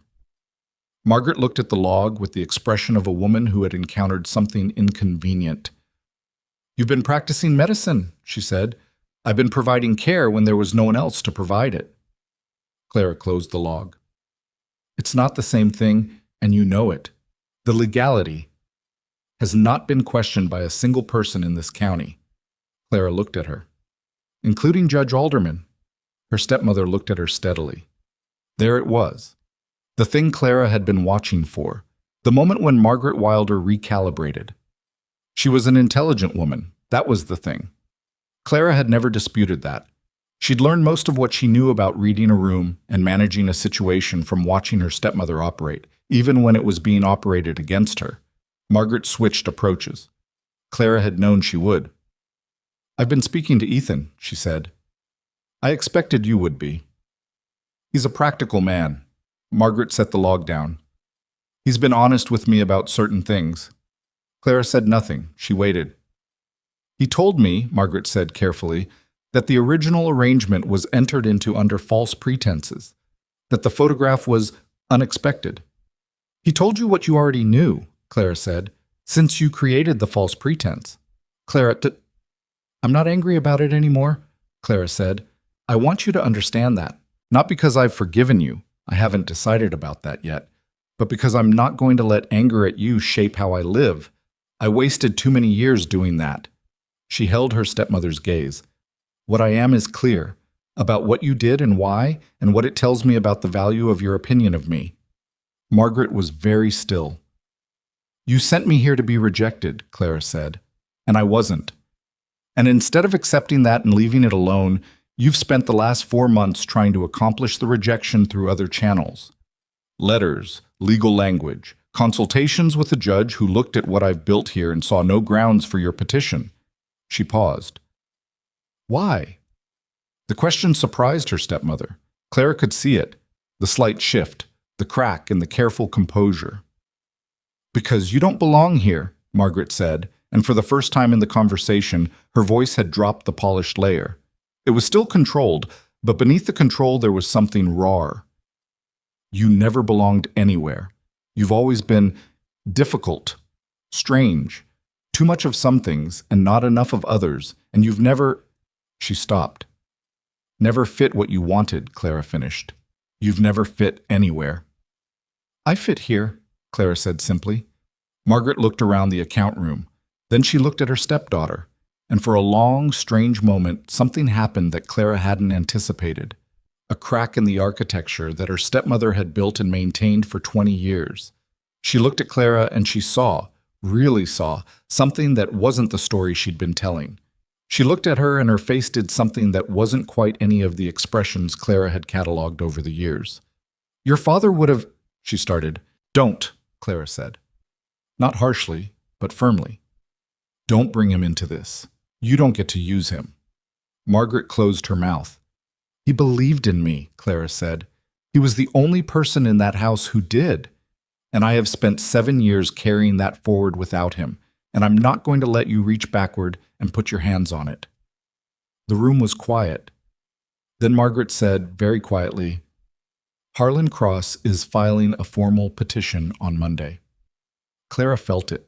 Somewhere in her chest, not fear exactly, more the particular physical sensation of something large and real landing. "On what grounds?" "Mental and emotional incapacity. We have documentation going back 14 years. "You have documents you shaped going back 14 years, Clara said. "There's a difference." "Clara, the judge in this county has already met me," Clara said. "He's reviewed my accounts and my medical log and a letter from a physician with 40 years of practice. He has met me in person and conducted his own assessment." She kept her voice even. She was very focused on keeping it even. And I have 7 months of people in this county who will speak to what they know of me. What do you have? A New York attorney and documents written in a house where I spent 20 years being told I was incapable. She looked at her stepmother. Put it before the judge. Put it before whoever you need to. I will be here. Margaret looked at her for a long moment. Then she said something that Clara hadn't expected. I don't want to do this. Clara looked at her. I don't want... Margaret stopped. She was doing something Clara had almost never seen her do, which was struggle. Harlan says we have a strong case. He says the documentation... Margaret. Clara waited until her stepmother looked at her. Why did you come here yourself? Not Harlan Cross, not a representative. You. Why did you get on a train and come to Colorado? Silence. Because you needed to see, Clara said slowly, working it out as she said it. You needed to see if what you'd heard was real, whether it was actually me. She studied her stepmother's face. You didn't believe it. When the letters came back about the accounts, about Preach Holloway, about Judge Alderman, you didn't believe it was actually me doing those things. Margaret said nothing. Is it real enough? Clara said. Now that you've seen it? Her stepmother stood in the account room of a Colorado ranch house and looked at her stepdaughter for a long, long moment. And then she turned and walked out, through the kitchen and past Ruth and out the front door, and they heard the buggy driver being directed back to town, and then the sound of wheels on the frozen ground, and then nothing. Ruth came to the doorway. She looked at Clara. You all right? Yes, Clara said. She sat down. I think so. Coffee? Yes. She sat in the account room and drank coffee and didn't let herself make conclusions about what her stepmother's departure meant or didn't mean, because she'd been wrong before about what Margaret would do, and she wasn't going to be careless now. The petition might still be filed. Harlan Cross might still pursue it. She needed to be prepared for that. She needed to make sure Judge Alderman heard from people before Monday. By Friday afternoon, she'd spoken to Dot Ellery, to Mrs. Platt, to Albert Fenwick the clerk, and to a ranching family named Buell, whose youngest daughter Clara had treated for a respiratory illness in February. She hadn't asked any of them for anything specific. She'd told them what was happening, the petition, the grounds, the Monday filing, and she'd let them decide for themselves. By Saturday, Hobb had told the hands. She hadn't asked him to. He'd done it on his own judgment, which was the kind of thing Hobb did. On Sunday morning, there was a letter on the kitchen table addressed to Judge Alderman, then another. By evening, there were 9. She hadn't written any of them. She hadn't asked anyone to. She'd simply told the truth to people who had come to know her, and they had done the rest. Ethan sat across from her that evening and looked at the 9 envelopes lined up on the table. You didn't orchestrate this, he said. No. You just told people what was happening. Yes. He was quiet for a moment. That's interesting. What is? In my experience, he said, when you have to work hard to convince people to be on your side, you don't have much of a case. When they just... He looked at the envelopes. Do it, because they've seen something for themselves. He looked up. That's different. Clara looked at the envelopes too. She thought about October. The platform at Crest Falls Station, Hobbs' face doing several things at once, the frozen yard, the house she'd walked into not knowing if she'd be walking back out the same day. She thought about the cookhouse and Preach on the table in her own hands, steady when she'd needed them to be. She thought about 9 months of showing up, day after day, in the cold and the difficulty and the account books and the medical log and the conversations in the lamplight. She hadn't been building a case, she'd just been living. Ethan, she said. He looked at her. She'd been thinking about what she wanted to say for a while, weeks, longer. She'd been holding it at the careful distance she held everything until she understood it clearly enough to speak it. She thought she understood it now. I came here not to go back, she said. That's what I told you the first night, and it was true then. But it's not what's true now. He waited. What's true now, she said, is that I'm here because this is where I want to be. Not because it's better than the alternative, because it's, she looked for the word and found it, mine. This place is mine. The work is mine. She held his gaze. And I'd like it to be ours. If that's something you still want. The kitchen was very quiet. Ethan looked at her with the careful attention that she'd learned over 9 months was not distance but the opposite of it. He was looking at her the way he looked at things he was taking seriously. "I've wanted that," he said, "for a while." "I know," she said. "I wasn't ready before." "And now?" She looked at the 9 envelopes on the table. She looked at the account books, the lamp burning steadily between them, the kitchen that had become, somewhere in the accumulation of months, the center of something she hadn't had a name for until recently. "Now," she said, "I'm ready." He reached across the table. She put her hand in his. Outside, the April night was cold and clear, and the stars over the Colorado range were the particular blaze of stars that happen far from cities. And somewhere in the yard a horse moved and settled, and the house held the warmth it had held all winter, the warmth of a place that had become the kind of place where 2 people had, slowly and imperfectly, and without any declarations until now, decided to remain. It was not a perfect moment. Her hand was rougher than it had been in October, and his was rougher still, and the table needed sanding, and there was still a petition being filed somewhere in the machinery of New York law that they hadn't finished dealing with, and her stepmother was in a hotel in Crestfall doing whatever she was doing on a Sunday night, 1,000 miles from home. But his hand was steady, and so was hers, and she thought, this is what it is. This is what it actually is when it's real, not a swept-off-your-feet thing. Not the version she'd read about in the kind of novels her stepsister had kept on her shelf. Just a man across the table, in the house they'd both been working on for 9 months without admitting that was what they were doing. She didn't need it to be anything other than what it was. She held on. The petition arrived at Judge Alderman's office on Monday morning, as promised. Clara knew because Albert Fenwick, who had the particular relationship with information that made him both a liability and an asset in a small county, sent word to the ranch by way of a boy on a fast horse before noon. She received the message in the yard, read it, folded it, put it in her coat pocket, and went back to what she'd been doing, which was helping Hob assess the condition of the south pasture fence after the winter. Hob watched her read and fold and pocket and said nothing, because Hob had developed, over the 7 months of her presence here, a good instinct for when Clara needed to be left to her own processing. She got through the afternoon. In the evening, she sat with Ethan and they read the summary that Fenwick had included with the message. He'd copied down the petition's key language, which Clara suspected was not entirely within his official purview, but which she was not going to complain about. The petition claimed, in the careful language of Harlan Cross's legal practice, that Clara Whitmore was a woman of diminished capacity who had been taken advantage of by parties who had exploited her instability for financial and personal gain, that her presence in Crestfall County was the result of a deception she had been too impaired to recognize, and that her family, acting in her best interests, requested the court's assistance in restoring her to appropriate care. Ethan read it once. Then he set it down. "Appropriate care," he said. "That's the language they use," Clara said. "It sounds like concern. It's meant to." "And the financial exploitation claim is me," she said. "I'm the financial exploitation. The accounts, the work, the fact that I've been managing their books and their operations. They're going to argue you kept me here because I was useful." He was quiet.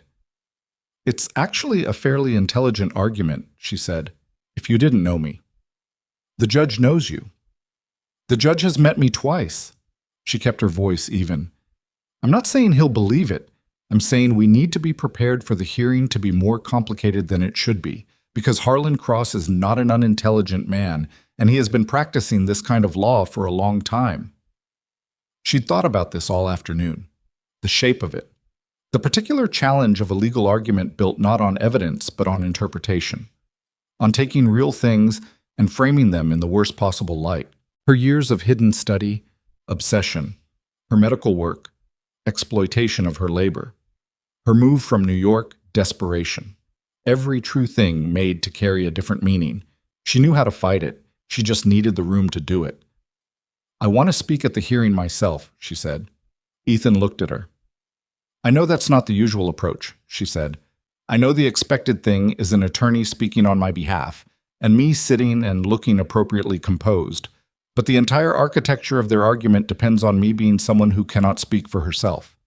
If I sit quietly while a man argues for my competence, I'm proving their point by accident. He thought about it. She could see him thinking about it, turning it, checking it from different sides. You'll need to be careful, he said finally. I know. They'll be watching for anything they can use, anything that reads as emotional or... I know, Ethan.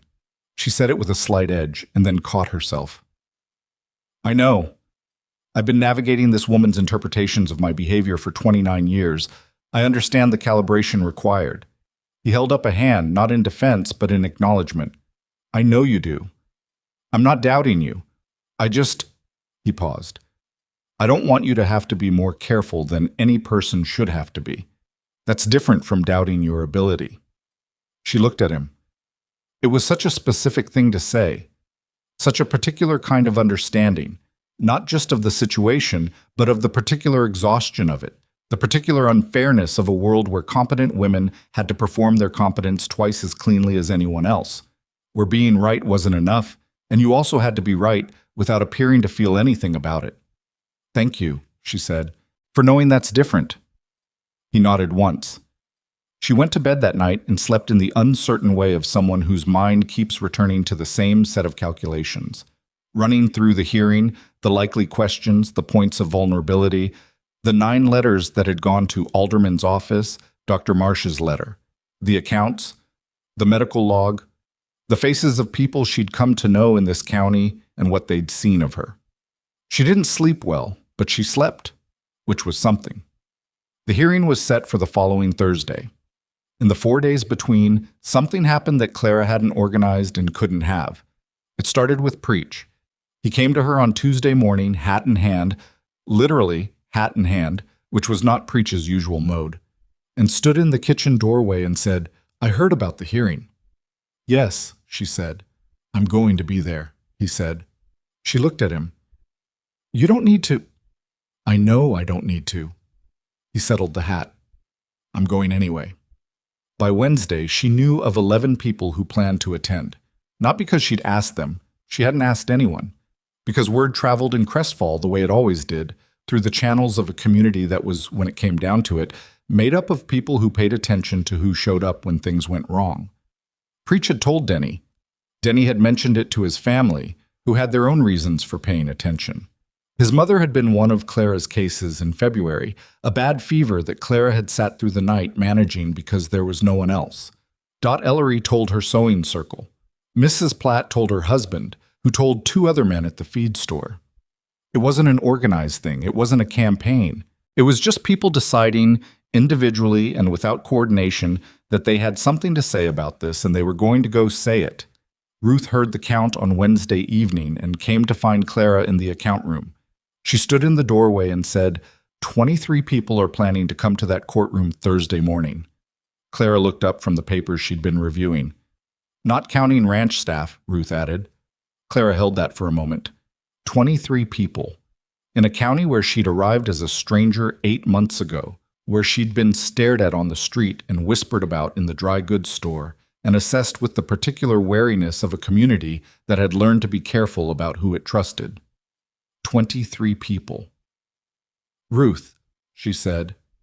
Don't make a thing of it, Ruth said briskly. We're just people who saw what we saw. She turned to go back to the kitchen and then stopped. For what it's worth, I'm going to be there too. Which I mention only because I want you to know it's not charity. I don't do things out of charity. I know you don't, Clara said. Good. Ruth went back to the kitchen. Clara sat in the account room for a while after that. She wasn't going to cry. She hadn't cried here, not once. And she wasn't going to start the night before a legal hearing. But she sat with the particular fullness of the moment and let herself feel it, because she'd been denying herself that for long enough. She'd spent 29 years being told she didn't fit, didn't belong, that her presence in any room was a problem to be managed, that her existence was, at best, an inconvenience and at worst, an embarrassment. 23 people were getting up on a Thursday morning and going to a courthouse for her. She pressed her hands flat on the table. She breathed. Then she picked up her pen and went back to the papers. The courtroom in Crestfall was not built for crowds. It was a modest room with wooden benches and a single window that faced east and let in the morning light at an angle that hit the dust in the air and made it visible. Judge Alderman's bench was a raised platform with a worn railing, and the seal of the territory hung on the wall behind him, and the whole thing had the particular quality of frontier institutions that had been built to do the work and hadn't had time yet to become impressive. It was full. Not just the 23, more had come, people Clara didn't know by name, people she recognized from town and from the supply road and from the visits she'd made over 8 months. They filled the benches and stood along the back wall and sat on the windowsill and made the room warm with the particular warmth of bodies gathered in a shared purpose. Margaret Whitmore sat at the petitioner's table with Harlan Cross, who was a thin man in his 50s with the precise, careful look of someone who was accustomed to being the most prepared person in any room. He had a leather case in front of him with documents organized in a manner that communicated he had done this before and knew how it went. Clara sat at the respondent's table. Ethan was in the front row directly behind her. Hob was beside him. Ruth was beside Hob. She hadn't wanted an attorney, and she'd held that position through Ethan's careful questioning of it, and Hobbs' more direct expression of concern, and Ruth's 3-sentence assessment that it was either brave or foolish, and possibly both. She'd prepared her own materials, the accounts, the medical log, doctor, Marcia's letter, and a written summary she'd prepared herself, but clear, specific, organized the way Dr. Marsh had taught her to organize case notes, without embellishment and without apology. Judge Alderman came in at 9 exactly. The room settled. He looked at the room, took in the crowd with the measured calm of a man who had not expected this, and was not going to show that he hadn't expected it, and sat down and looked at the papers before him. We're here on the petition of Margaret Whitmore, represented by Mr. Harlan Cross, requesting a determination of competency regarding Miss Clara Whitmore. He looked up. Mr. Cross, you may proceed. Harlan Cross was good. Clara had known he would be. Her stepmother didn't retain people who weren't good. He laid out the petition in measured, reasonable language that was careful never to sound cruel, even when it was being cruel. He spoke about Clara's history, the years of what he called social withdrawal, the unconventional interests, the pattern of what he described as obsessive behavior. He produced documents, a letter from a New York physician who had seen Clara twice in her 20s and described her as presenting signs of nervous disorder. A written account from Vivian describing specific incidents at home that, in Vivian's retelling, sounded alarming. A letter from a former household employee who said, with what was probably genuine belief, that she had always seemed not quite right. He built it carefully, layer by layer, the way you built a thing when you wanted it to look like a portrait but were actually constructing a cage. Clara listened to all of it. She kept her hands flat on the table. She kept her breathing even. She did not look at her stepmother. When Cross finished, Judge Alderman looked at Clara.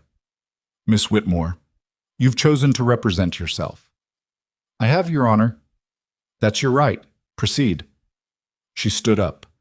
The room was very quiet. She had thought carefully about how to begin. Not with her credentials, that would look like she was trying to impress. Not with rebuttal. That would look defensive. She'd decided in the account room on Wednesday night to begin with something true and simple and let the truth carry the weight it had been accumulating for 8 months. I want to start, she said, with what is not in dispute. She looked at Alderman, not at Cross, not at her stepmother. She'd practiced this. It is not disputed that I came to Crestfall County under unusual circumstances. It is not disputed that the photograph Mr. Wilder received was sent without my knowledge or consent. It is not disputed that I have no formal medical credentials. It is not disputed that by the standards of New York society, I am unconventional. She let that sit for a moment. What is disputed is the meaning of those things. And I'd like to address that meaning, if I may, by offering this court some evidence it has not yet seen. She set the medical log on the table facing Alderman. This is a record of 17 medical cases I have managed in Crestfall County since November. Each entry documents the patient, the presenting condition, the treatment provided, the outcome, and, in 2 cases where the outcome was not what I'd hoped, an honest accounting of what was beyond my ability to address. She paused. I include the failures because accurate record-keeping requires them. Anyone can document successes. She heard something in the room behind her. Not a sound exactly, more a quality of attention shifting. I'd also like to offer the account books for Wilder Ranch covering October through March, reconciled, accurate, and signed by me. She set those down. And this letter from Dr. Alton Marsh of Hartford, Connecticut, who practiced medicine for 42 years and who can speak to the nature and scope of my training. She set the letter down. Then she looked at Harlan Cross's carefully organized leather case, and she said, Mr. Cross presented a letter from a physician who saw me twice for approximately 40 minutes combined, 14 and 17 years ago. He presented a written account for my stepsister, who has a financial interest in my removal from this territory. She kept her voice entirely level. He presented a letter from a household employee who knew me by the name my stepmother used for me, which was not my name but a version of me that she had constructed, and which that employee had no reason to question because the people who would have contradicted it were not listened to in that house. She looked at Alderman. I'm asking this court, she said, to consider what it means to build a case about a person's competency using only the testimony of people who had decided what that person was before they looked. And then I'm asking it to look at what happens when you consult people who actually watched, over actual time, what the person did. She turned to face the room. It was the moment she'd been most uncertain about, the turning. It risked looking theatrical, but she needed them to see her do it, needed the room to understand that she was not pretending these people weren't there. I will not ask anyone to speak, she said. That is not my place, and not the purpose of this proceeding. But I would ask the court to recognize that the people in this room came here this morning because they saw something, not because I asked them to, not because of who I'm engaged to or who I know, but because something happened between October and today that made them decide this mattered. She turned back to the judge. I came to this county with a leather satchel and some knowledge I'd been told was useless, and a list of things I knew how to do. I came because the alternative was staying in a house where I had been convinced systematically and over many years that I was nothing. Her voice was steady. It was the steadiest it had been for any moment in her life. What I found here is not what my stepmother's petition describes. What I found here is what happens when people are given accurate information about who you are and left to draw their own conclusions. She looked at Harlan Cross briefly, then back to Alderman. I would ask this court to do the same. She sat down. The room was quiet for a moment that was longer than she'd expected. Then Alderman said, Mr. Cross, do you wish to respond? Cross stood. He was still composed. Clara gave him that. Your Honor, the respondent's presentation, while articulate, does not address the documented history. Mr. Cross. Alderman's voice was not unkind, but it was final. I've read your documentation. I've also read Dr. Marsh's letter, which I received some weeks ago, and reviewed the account records Miss Whitmore submitted to this office in March. He paused. I'm going to ask a question that I want answered honestly. In the documentation you've presented, the physician's letter, the family accounts, is there a single observation from any person who has been in contact with Miss Whitmore in the past 12 months? Cross paused. A beat too long. The documentation covers... That's my answer, Alderman said. He looked down at the papers before him for a moment. The room was very still. I'm going to say something that is not strictly within the formal language of these proceedings, Alderman said, but which I believe is relevant. He looked at the room, all of it, the benches, the standing crowd, the people along the walls. I have been a judge in this county for 21 years. In that time, I have seen a number of petitions of this nature. They are sometimes necessary and sometimes not. The ones that are not necessary have a common feature, which is that they are brought by people who are not here, about people who are very much here, using observations made from a distance, in a different time, in a different place. He set down the papers. Miss Whitmore, I'm denying the petition. He said it plainly, without drama, the way he probably said most things that mattered in this room. The documentation presented does not meet the threshold required for this court to override the expressed wishes of a competent adult. The evidence before me, including but not limited to the materials submitted by the respondent and the somewhat emphatic indication of community opinion present in this room, suggests a person functioning at well above the level of concern the petition describes. He looked at Cross. Mr. Cross, I'd encourage you to communicate to your client that should further petitions of this nature be filed without substantially new evidence, the court will consider them vexatious. Cross was writing something. He nodded without looking up. We're adjourned, Alderman said. The room did not immediately explode. It absorbed the moment the way the room had absorbed everything, quietly, and then gradually, the way water finds its level. Clara heard the exhale of breath that was collective and human, and exactly what a held breath sounds like when it's finally released. She heard movement, the shift of people standing, the low beginning of voices. She sat at the table for a moment. Ethan put his hand on her shoulder. She reached up and covered it with hers and held it there. And she let herself feel what she was feeling. Not triumph, exactly, nothing that clean, but something more complicated and more honest than triumph. Relief, which had grief in it, because the thing you're relieved is over is also the thing you had to go through. And something quieter underneath the relief that took her a moment to identify.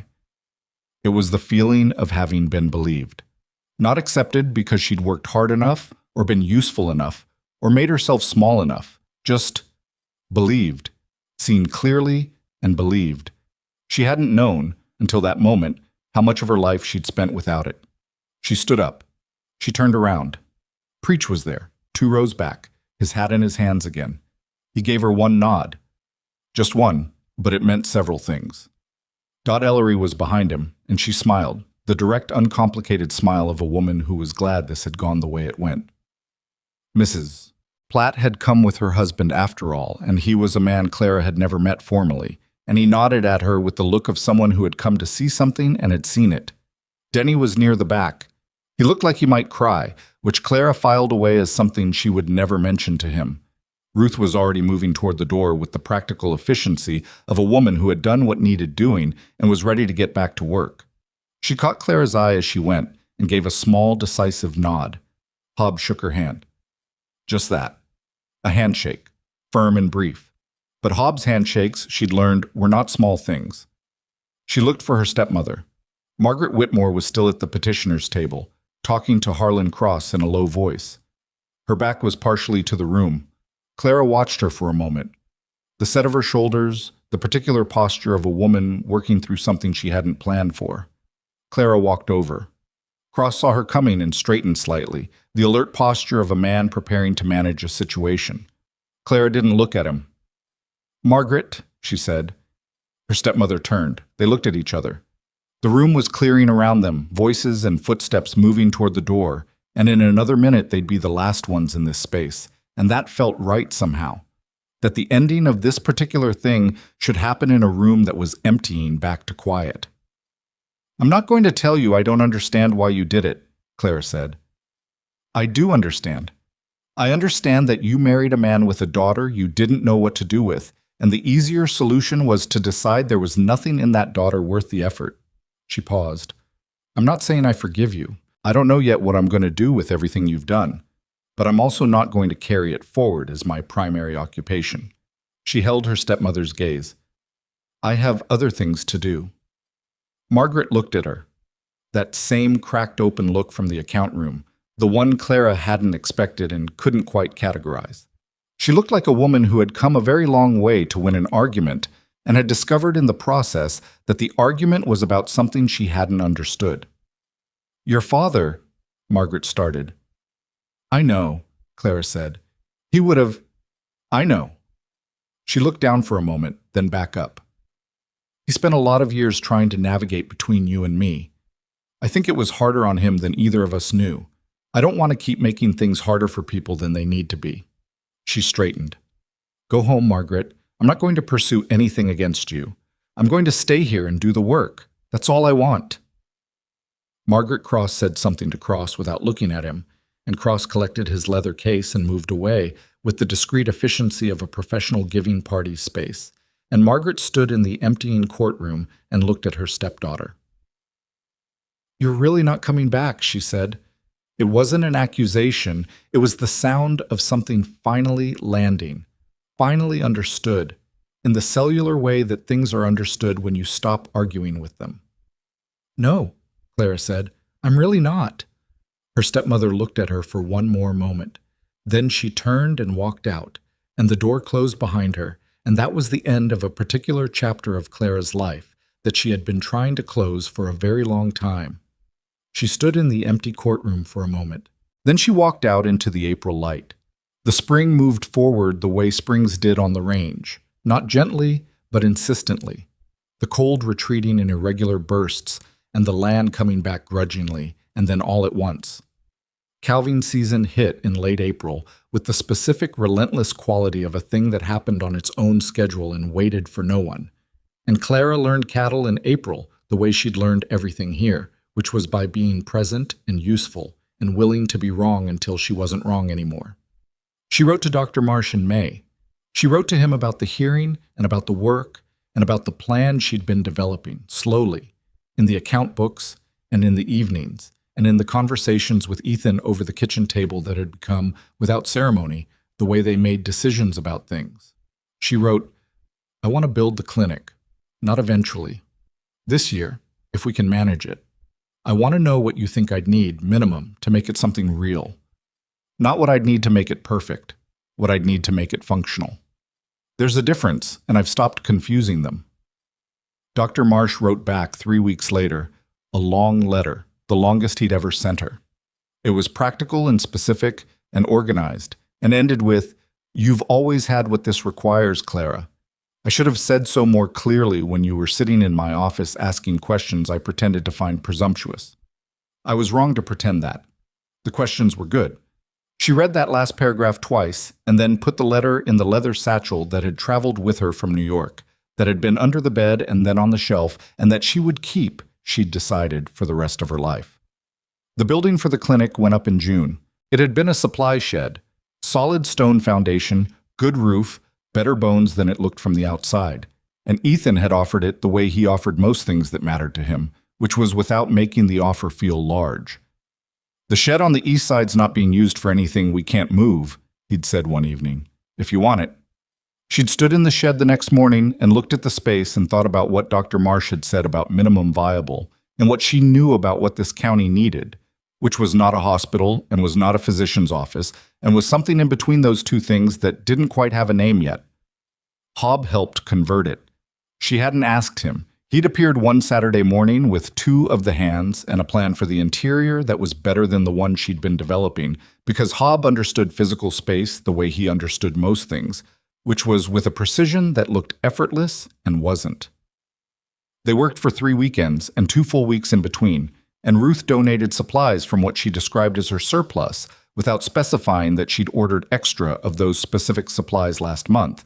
And Dot Ellery showed up on the second weekend with her husband and 2 teenage sons who needed to be directed and worked very hard once they were.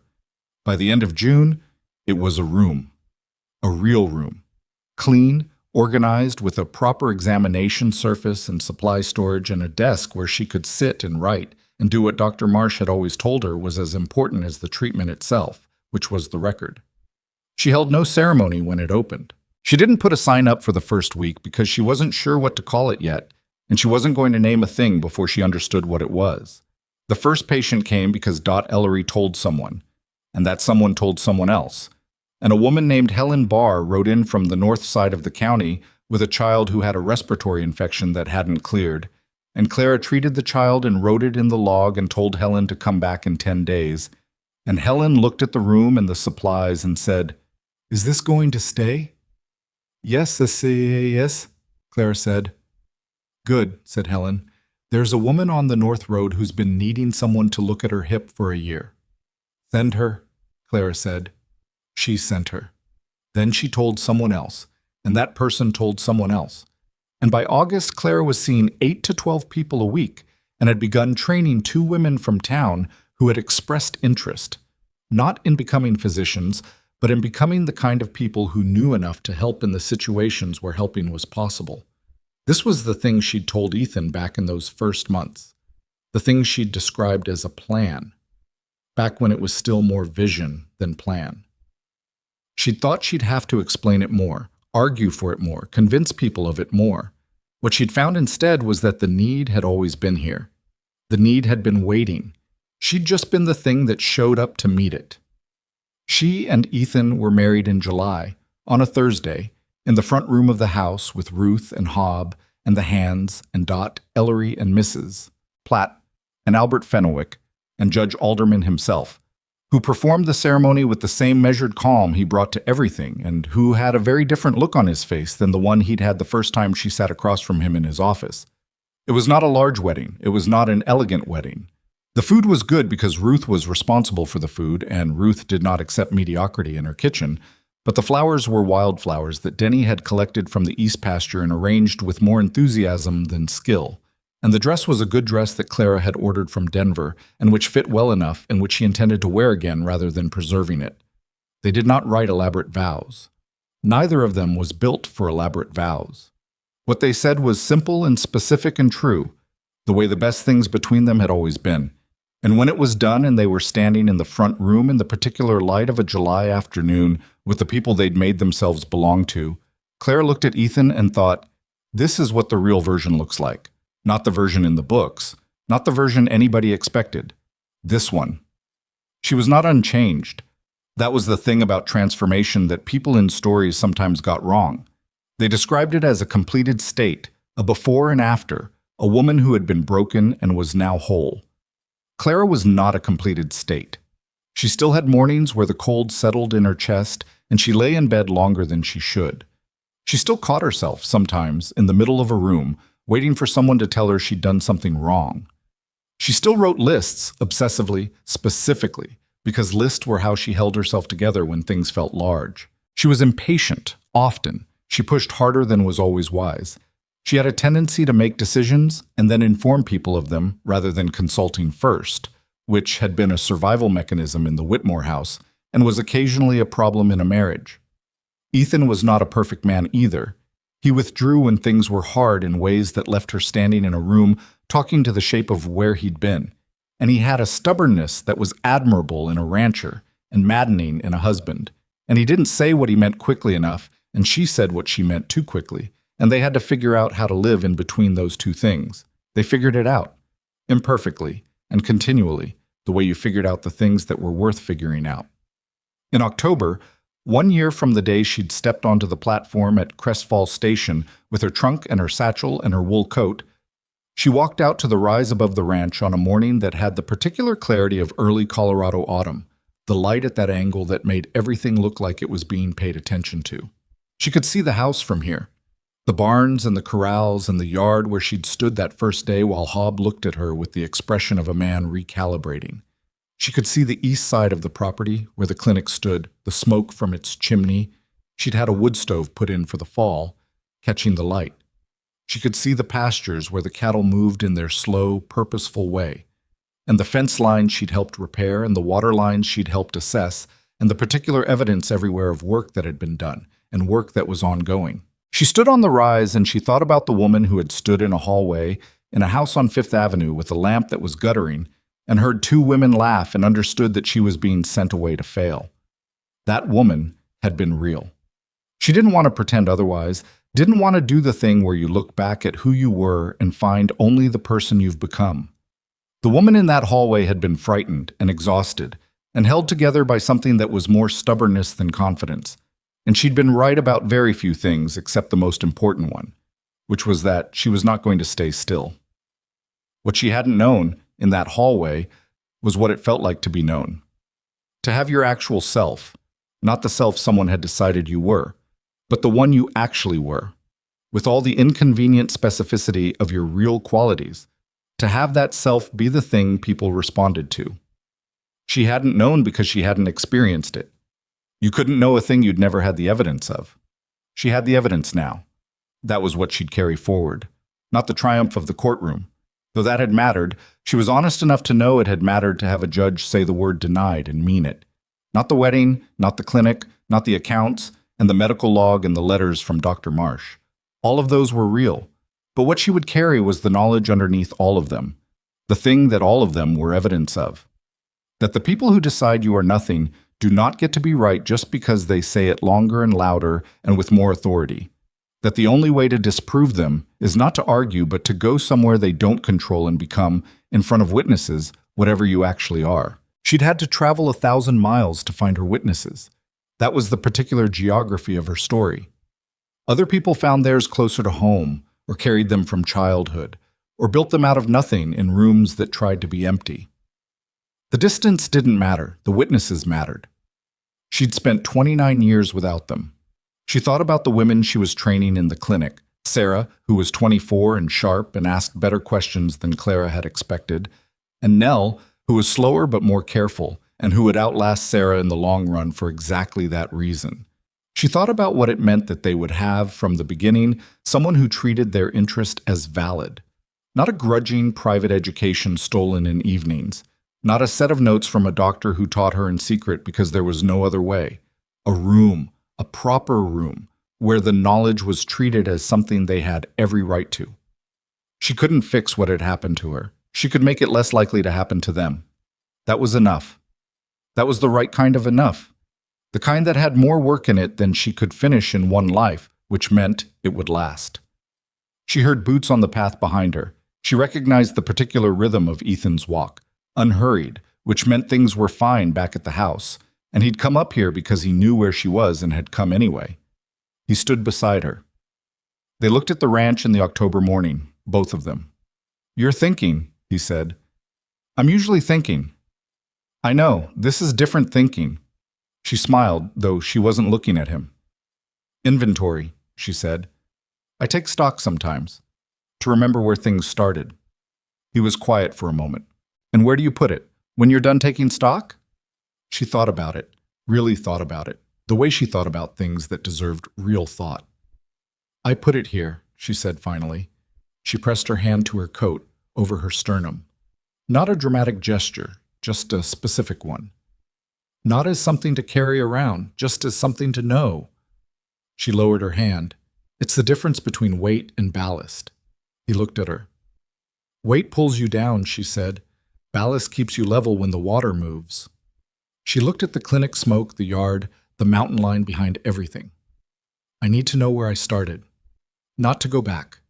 Just to know how far I'm standing from it." He put his arm around her shoulders.